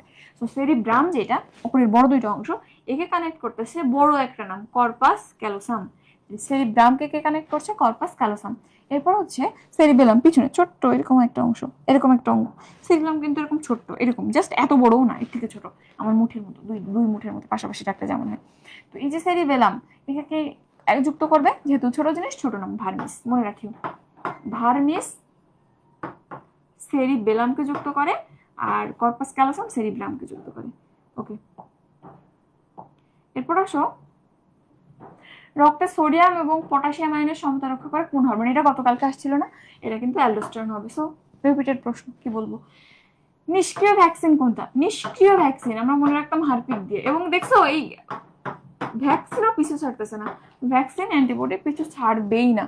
তো দেখো নিষ্ক্রিয় ভ্যাকসিন, এটা অ্যাকচুয়ালি তুমি যদি চিন্তা করো হারপিক দিয়ে মনে রাখবা হেপাটাইটিসে, এইচ এ ফর হেপাটাইটিসে, তারপরে R for rabies, P for polio, I for influenza and C for cholera. এইগুলা নিষ্ক্রিয় ভ্যাকসিন বা অ্যাটেনিউয়েটেড শক্তিরাষ্ট্রিত ভ্যাকসিন। ঠিক আছে, তাহলে নিষ্ক্রিয় ভ্যাকসিন কোনটা? সরি, এটা হচ্ছে মৃত বা নিষ্ক্রিয় ভ্যাকসিন, অ্যাটেনিউয়েটেডটা আলাদা। তাহলে নিষ্ক্রিয় ভ্যাকসিন হারপিক। কি আছে? Polio, tetanus, hepatitis B, human papilloma. এটা কিন্তু পোলিও হবে, হেপাটাইটিস বি না, হেপাটাইটিস এ হচ্ছে এখানটাতে আমাদের নিষ্ক্রিয় ভ্যাকসিন, আর হেপাটাইটিস বি যেটা, এটা কিন্তু সাব ইউনিট টাইপের। ঠিক আছে, আসো পরবর্তীতে যাই। এই জিনিস থেকে প্রশ্ন আসবেই। আমারিলো এই প্রাণীটি কোন মহাদেশে পাওয়া যায়? এই জিনিসটা আমার মনে থাকতো না, আমি জাস্ট প্রিভিয়াস ইয়ারে যেগুলো আসছে সেগুলো দেখতাম। তো আমারিলো এটা আফ্রিকার প্রাণী, জাস্ট একটু দেখে রাখিও। আমারিলো কই পাওয়া যায়? নামে মিল আছে, আমারিলো আফ্রিকা। এরপর আসো, আমার উপর রাগ করো না বাক্যটির সঠিক ইংরেজি অনুবাদ কি হবে? তো এখানে কিছুই না, জাস্ট এখানে প্রিপোজিশনটা তুমি জানো কিনা সেটা জানতে হয়েছে। Don't be agree with me, আপন মি, ফর মি নাকি অন মি? তো ফর মি, আমার জন্য রাগ করো না হবে। তাই এখানে অর্থ কোনভাবে মিলতেছে না। এখন তোমার প্যাচে লাগবে উইথ মি নাকি আপন মি। আমার উপর রাগ করো না, যেহেতু উপর বলতেছো, অন বা আপন দিতে পারতো, অন বা আপন একই জিনিস। তাহলে আমি এখন অন বা আপন দিব নাকি উইথ মি দিব? বুঝছো? এখন এখানে যে কন্ডিশনটার জন্য তুমি রাগ করতেছো সেটার উপর অন হইতে পারে, বাট এটা খুবই রেয়ার। আর অ্যাকচুয়ালি তুমি যদি কোনো ব্যক্তির সাথে রাগ করো, আমার উপর রাগ করা মানে কি আমার সাথে রাগারাগি করতেছো, তাই না? তো এখানে ব্যক্তির সাথে রাগ করা হলে কিন্তু উইথ হবে। তাহলে এখানে উত্তর কি হবে? Do not agree with me. কোনো ব্যক্তির সাথে রাগ করা হলে উইথ হবে। ঠিক আছে, ওকে। এরপর আসো, pick up the correct sentence from the followings. when until I do not return। তো এই যে সূত্রটা, এখানে কিন্তু আমরা বারবার, আমি যখন ক্লাস নিচ্ছি বলছি যে আনটিলের সাথে কখনো নেগেটিভ ইমপ্রেশন বসে না, নেগেটিভ সেন্টেন্স বসে না। কেন? আনটিল নিজেই নেগেটিভ, তুমি একবার আবার নেগেটিভ বসালে রিডান্ডেন্সি হয়ে যায়, ডু নট রিটার্ন হবে না, ওয়েট আনটিল আই রিটার্ন হইতো। বাট যেহেতু আনটিলের সাথে আবার নেগেটিভ দিছে, সো এটা ভুল। He is the most best boy in the class, best আছে আবার মোস্ট আছে, হবে না, তাহলে এটাও redundancy. Try heart and soul, সর্বাত্মক চেষ্টা করো, সবকিছুতে চেষ্টা করো, এটার মধ্যে কোনো ভুল এখনো দেখতেছি না। I do not know nothing, দেখো এখানে নট আছে আবার নাথিং আছে, আমি জানি না কিছুই না, তাহলে এখানে কোনো অর্থ আসতেছে? মানে এখানে তুমি যদি বলো I do not know nothing, তার মানে আমি সবকিছু জানি, অল্টারনেট করে এরকম উত্তর আসতেছে। বাট নাথিং এর সাথে এরকম নেগেটিভ ইমপ্রেশন চাই না, তাহলে এখানে এটাও ভুল, রিডান্ডেন্সি, নেগেটিভ রিডান্ডেন্সি। উত্তর কি হবে? উত্তর গ হবে। ওকে, এরপর আসো synonym of the word accuracy. Accuracy মানে কি? সঠিকতা। অ্যাকিউরেসি মানে সঠিকতা, ভুল নাকি সঠিক, এইটার মধ্যে এটা অ্যাকিউরেসি দ্বারা নির্ণয় করা হয়। যেমন আমি যদি বলি 2 + 1 = 3, এটা কিন্তু অ্যাকিউরেসি বোঝাচ্ছে। আবার আমি যদি বলি যে তুমি কোনটা কি বলবো বলো তো, তুমি মনে করো সুন্দর করে একটা আলপনা আঁকছো, এখানে আমি কি আলপনার ক্ষেত্রে অ্যাকিউরেসি বলবো না অথেন্টিসিটি বলবো বা জেনুইনিটি বলবো? তো এই ক্ষেত্রে এটা কিন্তু অ্যাকিউরেসির মধ্যে পড়ে না। অ্যাকিউরেসি মানে ভুল এবং সঠিক, এই দুটোর মাঝখানে একটা ব্যারিয়ার। ঠিক আছে, আর এই যে দেখো কিছু শব্দ আছে, অথেন্টিসিটি, পারফেকশন, এটা ওই আলপনার ক্ষেত্রে। আলপনা তুমি যেমনেই আঁকো সেটা শিল্প, সেটাই সঠিক, অ্যাকুরেট শব্দটা যায় না এখানে। এটা কতটা সূক্ষ্ম, কতটা নিপুণ হচ্ছে সেটা ইন্ডিকেট করে। যেগুলো অথেন্টিসিটি বা পারফেকশন দিয়ে বোঝানো যায়, রিয়েলিটি তো অন্য শব্দ। ঠিক আছে, সো অ্যাকিউরেসির সাথে সঠিক বা ভুল এর যে ব্যবধায়ক সেটা যাবে। তো সেই জন্য প্রিসিশন যাইতে পারে। প্রিসিশন মানে সঠিক বা অদরকারি এবং দরকারির মাঝে একটা ব্যবধায়ক তৈরি করে। ঠিক আছে, সো এখানে উত্তর কিন্তু ঘ হবে। আমি ওই জিনিসটা বুঝাইলাম এই জন্যই যে অনেকের অথেন্টিসিটি বা পারফেকশন মনে হবে, বাট উত্তর কিন্তু ওদিকে যাবে না। এরপর আসো, we shall discuss it later.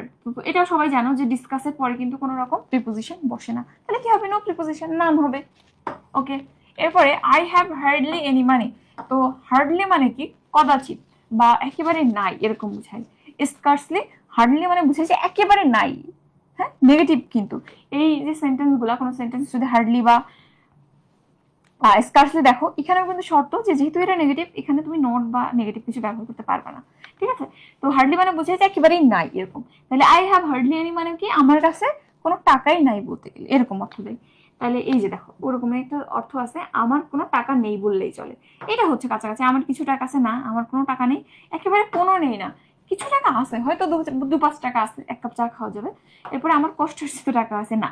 তাইলে এখানে উত্তর কি হবে, আমার কোনো টাকা নেই বললেই চলে। জাস্ট হার্ডলি এবং ফিউ একই অর্থ দেয় কিন্তু, ঠিক আছে। এবং এর সাথে কি বললাম, যেহেতু হার্ডলি নিজে নেগেটিভ, নাই বললেই চলে অর্থ দেয়, এর সাথে কিন্তু অন্য নেগেটিভ ইমপ্রেশন ব্যবহার করা যাবে না।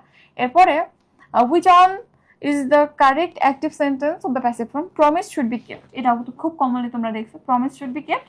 তো এটার অ্যাক্টিভ কি ছিল, one should keep on promise, এরকম একটা সেন্টেন্স ছিল না যে একজনের উচিত তার প্রমিস রক্ষা করা, on should keep on promise। তো এখানে promise should be kept by one দিতে পারতাম, বাট এখানে যেহেতু ওয়ানটা কমনলি সবাইকে বোঝাচ্ছে, তুমি বুঝতেই পারছো সবাইকে ইন্ডিকেট করছে, সেক্ষেত্রে তো আমরা অবজেক্ট রাখি না, এজন্য এখানে রাখে নাই। তো এটা বুঝতেই পারছো কি হবে, you should keep your promise না, তাহলে এখানে ইউ আসতো বাই ইউ, হিউ আসবে না, one should keep his promise, অনের সাথে জানো যে অনের প্রিপোজিশন অলওয়েজ অনই হয়, হিজ হবে না, তাহলে উত্তর কি হবে, খ হবে। কিন্তু এমনি তুমি অপশন দেখলেই পারবা এটা। এরপর আসো which on is the correct sentence given below, নিচের কোনটা কারেক্ট ফর্মে দেয়া আছে, এই আর একটা প্রশ্ন। I neither eat mango nor banana, I eat mangoes neither banana nor, কি একটা sentence I don't know, I eat neither mango nor bananas, neither I eat mango nor I eat bananas. তো এই ক্ষেত্রে আমরা কি করি বলতো, নিদার এটা নর ওইটা, এরকম একটা স্ট্রাকচার থাকে, আর কমনলি সাবজেক্ট প্লাস ভার্ব আগে থাকে, তাহলে সাবজেক্ট প্লাস ভার্ব, তারপরে নিদার এটা নর ওইটা, তাহলে এরকম স্ট্রাকচার কই আছে, এই যে আই ইট নিদার এটা নর এটা, ম্যাঙ্গো অর বানানা, ঠিক আছে। তাহলে উত্তর কি হবে, গ হবে। এটা খুব কমন স্ট্রাকচার এবং আমার মনে হয় সবাই জানো। এরপর আসো,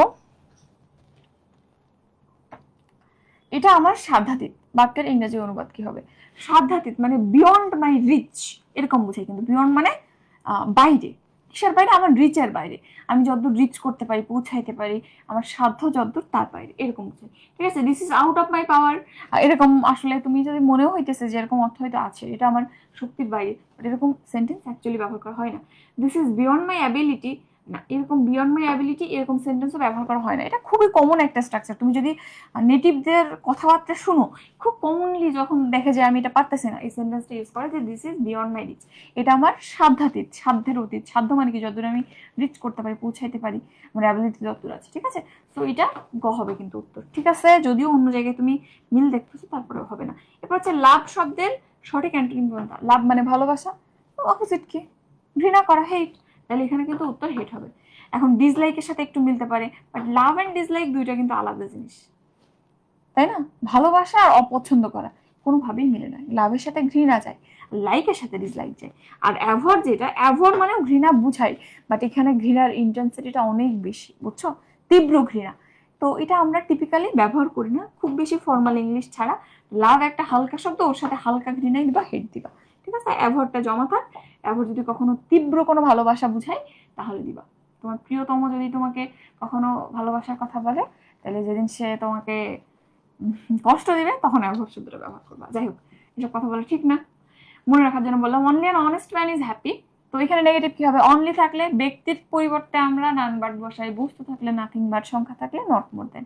তাহলে only an honest man is happy, only দিয়ে কি বুঝাচ্ছে, অনেস্ট ম্যান কি ইন্ডিকেট করতেছে, তাহলে নান হবে।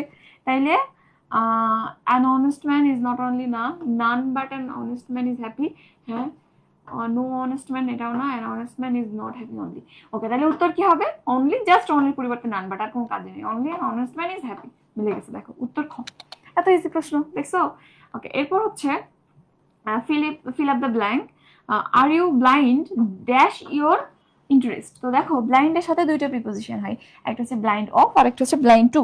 তোমরা কি শুনতে পাচ্ছ আশা করি। একটা হচ্ছে ব্লাইন্ড অফ আর ব্লাইন্ড টু। তো ব্লাইন্ড টু মানে বুঝায়, দেখো আমি একটু লিখি, ব্লাইন্ড টু মানে বুঝায় দোষের প্রতি অন্ধ। মনে করো বাবা মা কি করে, ছেলে মেয়ের দোষ কিন্তু দেখতে পারে না, দেখতে পায় না।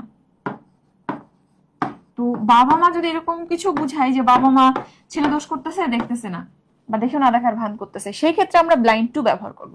আর যদি এমন হয় যে একটা মানুষ চোখে দেখতে পায় না, তার পরিবর্তে ব্লাইন্ড শব্দটা বসছে, তার প্রিপোজিশন কি বসবে? তার প্রিপোজিশন কিন্তু ব্লাইন্ড অফ বসবে। তাইলে ব্লাইন্ড অফ মানে চোখে অন্ধ, দৃষ্টিশক্তিতে অন্ধ, ব্লাইন্ড অফ। আর ব্লাইন্ড টু মানে দোষের প্রতি অন্ধ। তো এখানে কি বলছে?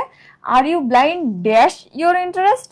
তাহলে এখানে ইন্টারেস্ট বা লাভ বা তোমার যে আগ্রহ, তার প্রতি তুমি দেখতে পাও কি দেখতে পাও না, তো এটা কি অ্যাকচুয়ালি দেখতে পাবো চোখের দৃষ্টি বুঝাচ্ছে, নাকি তুমি গ্রাহ্য করতেছো কিনা সেটা বুঝাচ্ছে, গ্রাহ্য করতেছো কিনা সেটা বুঝাইতেছে, ঠিক আছে? তাহলে এখানে কিন্তু ব্লাইন্ড টু হবে, প্রিপোজিশন টু হবে। বুঝছো? একটুখানি বেশি বললাম, মনে রাখিও এটা কমনলি আসে। এরপর হি হ্যাড গান অ্যাওয়ে বিফোর আই কেম। এখানে বিফোরটা কি? তো এই বিফোর কোন প্রিপোজিশন? এটাও খুব কমন একটা প্রশ্ন, যে দুইটা ক্লজকে যে কানেক্ট করে। এখানে হি হ্যাড গান এটা একটা ক্লজ, আর আই কেম এটা একটা ক্লজ। তো এখানে মাঝখানে যে লিঙ্কার, তুমি পার্শ্ব স্পিসের কথা চিন্তা করো, এটা noun, pronoun, adjective, adverb, preposition, বা হচ্ছে ইন্টারজেকশন না, তাহলে কি? দুইটা ক্লজকে যে যুক্ত করে, এবং এখানে দুইটা ক্লজের মধ্যে কি ধরনের সম্পর্ক আছে সেটা নির্দেশ করে। দুইটা ক্লজের সম্পর্ক কিভাবে নির্দেশ করতেছে? সে গেল এবং আমি আসলাম, তো কখন গেল এই সম্পর্ক, টাইমের সম্পর্কটা নির্দেশ করতেছে। তো এরকম যে দুইটা ক্লজকে যুক্ত করে সম্পর্ক নির্দেশকারী যে কোনো যে ওয়ার্ড, সেটাকেই আমরা কিন্তু কনজাংশন বলি। জাংশন মানে সংযোগকারী, সংযোগ করতেছে, অর্থ প্রকাশ করতেছে, কনজাংশন। এরপর অ্যান্টোনিম অফ অ্যাওয়্যার। অ্যাওয়্যার মানে সতর্ক, অসতর্ক হবে। তাইলে হারমোনি কোনো মিল নাই, কাইন্ডলিনেস কোনো মিল নাই, ইগনোরেন্ট অ্যান্ড রিটেন, রিটেন মানে ধরে রাখা, এর সাথে অ্যাওয়্যার মিল নাই। ইগনোরেন্ট মানে কি? ইগনোরেন্ট মানে অবজ্ঞা করা বা কোনো কিছুর খোঁজ না রাখা, অজ্ঞানতা, না জানা, না শোনা, এরকম বোঝায়। তো অ্যাওয়্যারের অ্যান্টোনিম কিন্তু এখানে ইগনোরেন্ট। এরপরে আসো, ধূমপান স্বাস্থ্যের জন্য ক্ষতিকর, এই বাক্যের ইংরেজি অনুবাদ কিনতে হবে।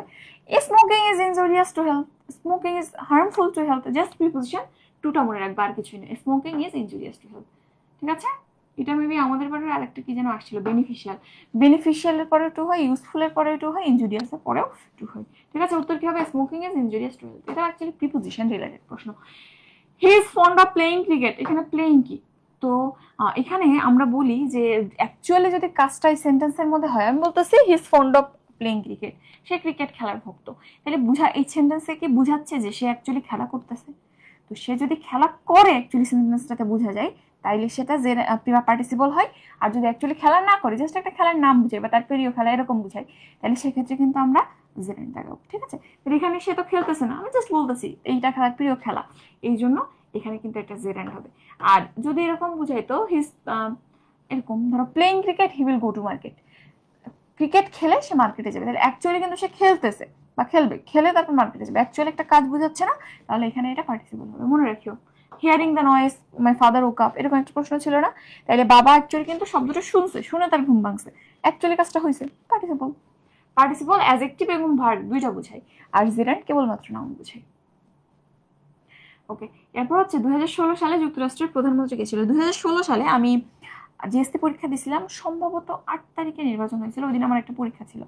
তো ওই দিন ওই রুমের মতো পরীক্ষা দিচ্ছি, যে দুজন টিচার গার্ডে ছিল, ওনারা ওই নির্বাচন নিয়ে কথা বলতেছিল, যুক্তরাষ্ট্রে সেদিন আমার নির্বাচন হচ্ছিল। তো ওই টাইপের একটা প্রশ্ন, এবং এটা একটা রিসেন্ট প্রশ্ন, ঠিক আছে? এখন আমার মনে হচ্ছে আমি কোথায় ছিলাম তখন, আমি তখন মাত্র জিএসসি পরীক্ষা দিচ্ছি। তো ওই রিসেন্ট টাইমে দেখবে বেশ কয়েকটা প্রশ্ন এখানে এসেছে। তো 2016 সালের কে প্রধানমন্ত্রী ছিলেন, এই যে প্রশ্নটা, এইখানে কিন্তু ওই রিসেন্ট নির্বাচনে কে নির্বাচিত হইলো, যেহেতু ওই নির্বাচনের পরের প্রশ্ন, তখন কিন্তু এই প্রশ্নটা এসেছিল, বুঝছো? তো এইখানে রিসেন্টলি 2016 থেকে, একটু লিখি, এই প্রশ্নটা একটু কনফিউজিং, কারণ 2016 একদম লাস্টের দিকে নভেম্বরে নির্বাচন হলো, এরপর 2 মাস একজন প্রধানমন্ত্রী ছিল, আগে আরেকজন ছিল। 2010 থেকে 2016 নভেম্বর পর্যন্ত এই রেঞ্জে একজন ছিল, 2016 থেকে 2019 এই রেঞ্জে আরেকজন ছিল, ঠিক আছে? তো 10 থেকে 16 পর্যন্ত ছিল ডেভিড ক্যামেরুন, কে ছিল? ডেভিড ক্যামেরুন, ডিসি লিখলাম। আর এরপর 2016 সালে নির্বাচিত হয়েছিল থেরেসা মে, থেরেসা মে, ঠিক আছে? তাহলে মনে রাখিও 16 সাল বলতে এখানে এই প্রশ্ন যদি আসবে না, এখন এখানে 16 নির্বাচনের পরের প্রশ্ন ছিল, এখানে থেরেসা মে হবে। এরপর আসো, স্বাধীন দেশ হিসেবে বাংলাদেশের প্রথম স্বীকৃতি দেয় কোন দেশ? এটাও খুব কমন একটা প্রশ্ন, আমাদের বেলায় আসছিল। প্রথম স্বীকৃতি কে দেয়? ভারত নাকি ভুটান? ভারতের নামও করা যাবে না ভুল করে, আসলে ভুটানের স্বীকৃতি দেয়, এবং এটাই সত্য, এটাই আসবে, এটাই দেখা আসবে। প্রথম স্বীকৃতি কে দিল? ভুটান। আচ্ছা, এরপর আসো, আজ 4 নভেম্বর, আজকের দিনটা বাংলা ক্যালেন্ডারে কত, এটা জাস্ট পরীক্ষা যেদিন হবে না ওই দিন দেখে যাবা বাংলাতে আজকে কত সাল কত তারিখ এবং আরবিতে কত সাল কত তারিখ, একটু দেখে যাবা। এটা তো এখন হিসাব করার কিছু নেই বা ওরকম প্রশ্ন আসবে না, শুধুমাত্র পরীক্ষার দিনের ডেটটা দেখে গেলেই হবে। এরপর আসো বাংলাদেশের ময়মনসিংহ জেলার কালসিন্দুর যে গ্রাম কিসের জন্য বিখ্যাত? কালসিন্দুর গ্রামটা অনূর্ধ্ব-16 মহিলা ফুটবল দলের জন্য বিখ্যাত। ওইটা তখনকার রিসেন্ট ছিল, এখন আসবে না, আর সম্ভাবনা একেবারে কম। এরপর হচ্ছে 2016 সালে বাংলাদেশের সংসদ কততম ছিল? এটাও এখন আসবে না, তখনকার রিসেন্ট 2016 সালে যে সংসদ চলছিল সেটা হচ্ছে 10ম সংসদ, ঠিক আছে। আর একাদশ সংসদের নির্বাচন কবে হয়েছিল? 2019 সালের জানুয়ারিতে, জানুয়ারি 30 তারিখে সম্ভবত, না সরি জানুয়ারি না, ডিসেম্বরের লাস্ট দিকে কি জানুয়ারি শুরুতে এরকম একটা টাইম হয়েছিল। এবং তখন আমি এসএসসির জন্য ধুমাই পড়তেছি, এরকম একটা অবস্থা। আমার জাস্ট ওই সিনারিও গুলো ওই পরীক্ষা দিয়ে ওই রিলেট করে মনে আছে, তাহলে এটা 10ম হবে। এরপর 2016 সালে সাহিত্যে নোবেল পুরস্কার কে পেয়েছিলেন? এটাও রিসেন্ট, এই জন্য আমি বললাম যে প্রশ্নটা স্ট্যান্ডার্ড ছিল। 2016 সাহিত্যে নোবেল পাইছিলেন বব ডিলান, এটা এখন আসবে না, তখনকার রিসেন্ট। তারপরে দেখিও, এরপর তুমি শুনিতে চাহিও না আমার মনের কথা, এই গানটা কার? কবি কাজী নজরুলের। এই গানটাও দেখিও যে এই গানটা কার লেখা? কাজী নজরুলের। কাজী নজরুল এবং রবীন্দ্রনাথের যে ফেমাস গানগুলো আছে না, রবীন্দ্রের গান এমনি কমনলি সবার মুখে মুখে প্রচলিত, বাট নজরুল সঙ্গীত কিন্তু একটু একটু আনকমন, কারণ নজরুল সঙ্গীতটা একটু কঠিন, সুরটা একটু কঠিন, কমনলি সবাই গায় না বা অত পরিচিত না। তো একটু নজরুলের গানগুলো দেখবা, খুব কমন যেগুলো আছে। তাইলে এটা কার গান? কাজী নজরুল ইসলামের। 2016 সালে প্রেসিডেন্ট নির্বাচন কবে হয়েছিল? এটা ওই যুক্তরাষ্ট্রের প্রশ্ন, 8 নভেম্বর, ঠিক আছে। আমার এখনো মনে আছে, টিচাররা বলা বলি করতেছিল। এরপর আলেপ্পো, এটা হচ্ছে কোন দেশের অন্তর্ভুক্ত? এটা একটু দেখিও, বিসিএস ছিল একবার, এটা কিন্তু সিরিয়ার একটা শহর। আলেপ্পো কোথার শহর? সিরিয়ার শহর, ওকে। এরপর জ্যোৎস্না জননীর গল্প উপন্যাসটির রচয়িতাকে? এটা পড়ো না এমন কেউ আসো? এটা হুমায়ুন আহমেদের একটা উপন্যাস এবং এটা মুক্তিযুদ্ধের উপর ভিত্তি করে রচিত, ঠিক আছে। তাইলে জ্যোৎস্না জননীর গল্প এটার রচনা করেছে কে? হুমায়ুন আহমেদ, এবং এটা খুবই কমন একটা উপন্যাস। এবং একটা জিনিস খেয়াল করবা, হুমায়ুন আহমেদের মধ্যে আসলে লেখার মধ্যে নাস্তিকতাবাদ আছে, উনি হয়তো নাস্তিক ছিলেন কিছু অ্যাঙ্গেল থেকে, আসলে বলা ঠিক নেই ভাবে। তারপর মুক্তিযুদ্ধের কিছু সিনারিও উনি কিন্তু আসলে প্রকৃত যে সত্য সেটা ফুটাই তুলছে, বুঝছো। তো মুক্তিযুদ্ধের বইগুলো একটু দেখতে পারো, তবে সবসময় সতর্ক থাকবা, এত সূক্ষ্মভাবে নাস্তিকতা আমাদের মধ্যে ঢুকানো হয় রাইটারদের লেখার মাধ্যমে, বুঝতেও পারবে না। সো সবসময় প্রতিটা লাইন পড়ার পর যাচাই করবা, ঠিক আছে। এটা বেদ বাক্যের মতো যেটা পড়ছে সেটা মেনে নিব, এটা হলে কিন্তু ক্ষতি হবে। আচ্ছা যাই হোক, এই হচ্ছে 100 নম্বর প্রশ্ন ছিল, আর কিছু নেই। যাক, শেষ হইলো অবশেষে, তাও ভালো যে শেষ হয়েছে। এখন এই পর্যন্তই ছিল। এখন আমার কয়েকটা কাজ আছে, তোমাদের প্রতি কিছু রেসপন্সিবিলিটি আছে না, যে ফাইলটা আপলোড দিতে হবে, তারপর হচ্ছে তোমাদের একটা লিস্ট করে দিতে হবে টপিকের, আর কি কোনো কাজ আছে আমার? আর কোনো কাজ আছে বলো দেখি। এখন কারো কোনো প্রবলেম থাকলে বলো, আর যদি আমার কাছে কিছু চাও আর, তাহলে বলো যে আমি কিভাবে তোমাকে লাস্ট মোমেন্টে হেল্প করতে পারি। আর যারা হচ্ছে ময়মনসিংহ এর, অবশ্যই কালকে অ্যাটেন্ড করবা, ফ্রেন্ডদের ধরে নিয়ে আসবা। এবং আমরা আগামী পরশু দিন অর্থাৎ শনিবার কুমিল্লাতে আসছে, কুমিল্লার সবাইকে ওয়েলকাম, সবাই কিন্তু অ্যাটেন্ড করবা, অবশ্যই অ্যাটেন্ড করবা।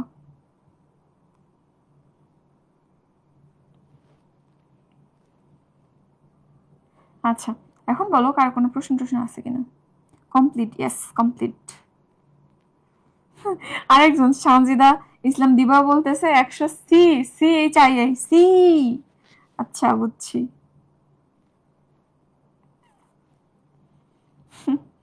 আচ্ছা, আল্লাহ হাফেজ দিয়ে দিচ্ছ, ওকে আল্লাহ হাফেজ। তোমাদের জন্য অনেক অনেক দোয়া, অনেক অনেক শুভকামনা থাকলো। যে কোনো প্রবলেম আমাকে নক করো, আর দেখি লাস্ট মোমেন্টে একটু কিছু গাইডলাইন টাইম দিয়ে বা কোনোভাবে হোক তোমাদেরকে লাস্ট মোমেন্টগুলোতে যাতে পড়াশোনার সাথে ধরে রাখা যায় তার সর্বোচ্চ চেষ্টা করবো। এবং যে কোনো প্রবলেমে, যে কোনো কিছু দরকার হইলে, যে কোনো কিছুর জন্য তোমরা পার্সোনালি ইনবক্স করতে পারো, বা তার থেকে বেশি ভালো হয় যখন কোনো প্রশ্ন থাকবে বা কিছু থাকবে সুন্দর করে গুছিয়ে লিখে তুমি আমাদের গ্রুপে পোস্ট করে দিবা। আমি রিপ্লাই না দিলেও আরো অনেকেই আছে, সবাই মিলে আমরা সুন্দর করে একটা ভালো সমাধানে পৌঁছে দিতে পারবো আশা করি, ঠিক আছে। And always welcome to our Medilogy, সব জায়গাতে অনলাইন অফলাইন অলওয়েজ ওয়েলকাম। এবং সবসময় চেষ্টা করবা যে নিজের ভালোটা নিজের বুঝার, বুঝছো। আচ্ছা ঠিক আছে, ধন্যবাদ। তারিন বলতেছো আপনার class best, okay thank you. আচ্ছা, মুশফিকা নাজদিন বলতেছে ময়মনসিং, ওকে কালকে দেখা হবে কিন্তু, তাইলে চলে আসবে টাইমলি। তিতি বলতেছ ময়মনসিং ইনশাল্লাহ। আচ্ছা, টেলিগ্রামে দিয়েন বলতেছো আইভি মাহমুদ, ওকে ইনশাল্লাহ দিয়ে দেবো, তবে আমাকে মনে করে দিতে হবে, না কিন্তু আমি আবার ডুবে যাবো। কারণ আমার নিজেরই প্রচুর প্রেশার, সকাল 7টায় আমার ক্লাস শুরু হয়, বিকাল 3টায় শেষ হয়, তারপর আমার আরো অন্যান্য কাজ আছে, টুকটাক টিউশন থাকে, রান্না বান্না থাকে, প্রচুর প্যারা, বুঝছো, মনে করে দিও, নাহলে কিন্তু আমি ডুবেই যাবো। ওকে ওকে, ওয়ালাইকুম আসসালাম। তাহলে সবাই ভালো থাকো, যে কোনো প্রবলেমে নক দিও, এবং লাস্ট কয়েকটা দিন একটু কষ্ট করো, ইনশাল্লাহ ভালো কিছু হবে। সবার জন্য দোয়া এবং শুভকামনা। আসসালামু আলাইকুম।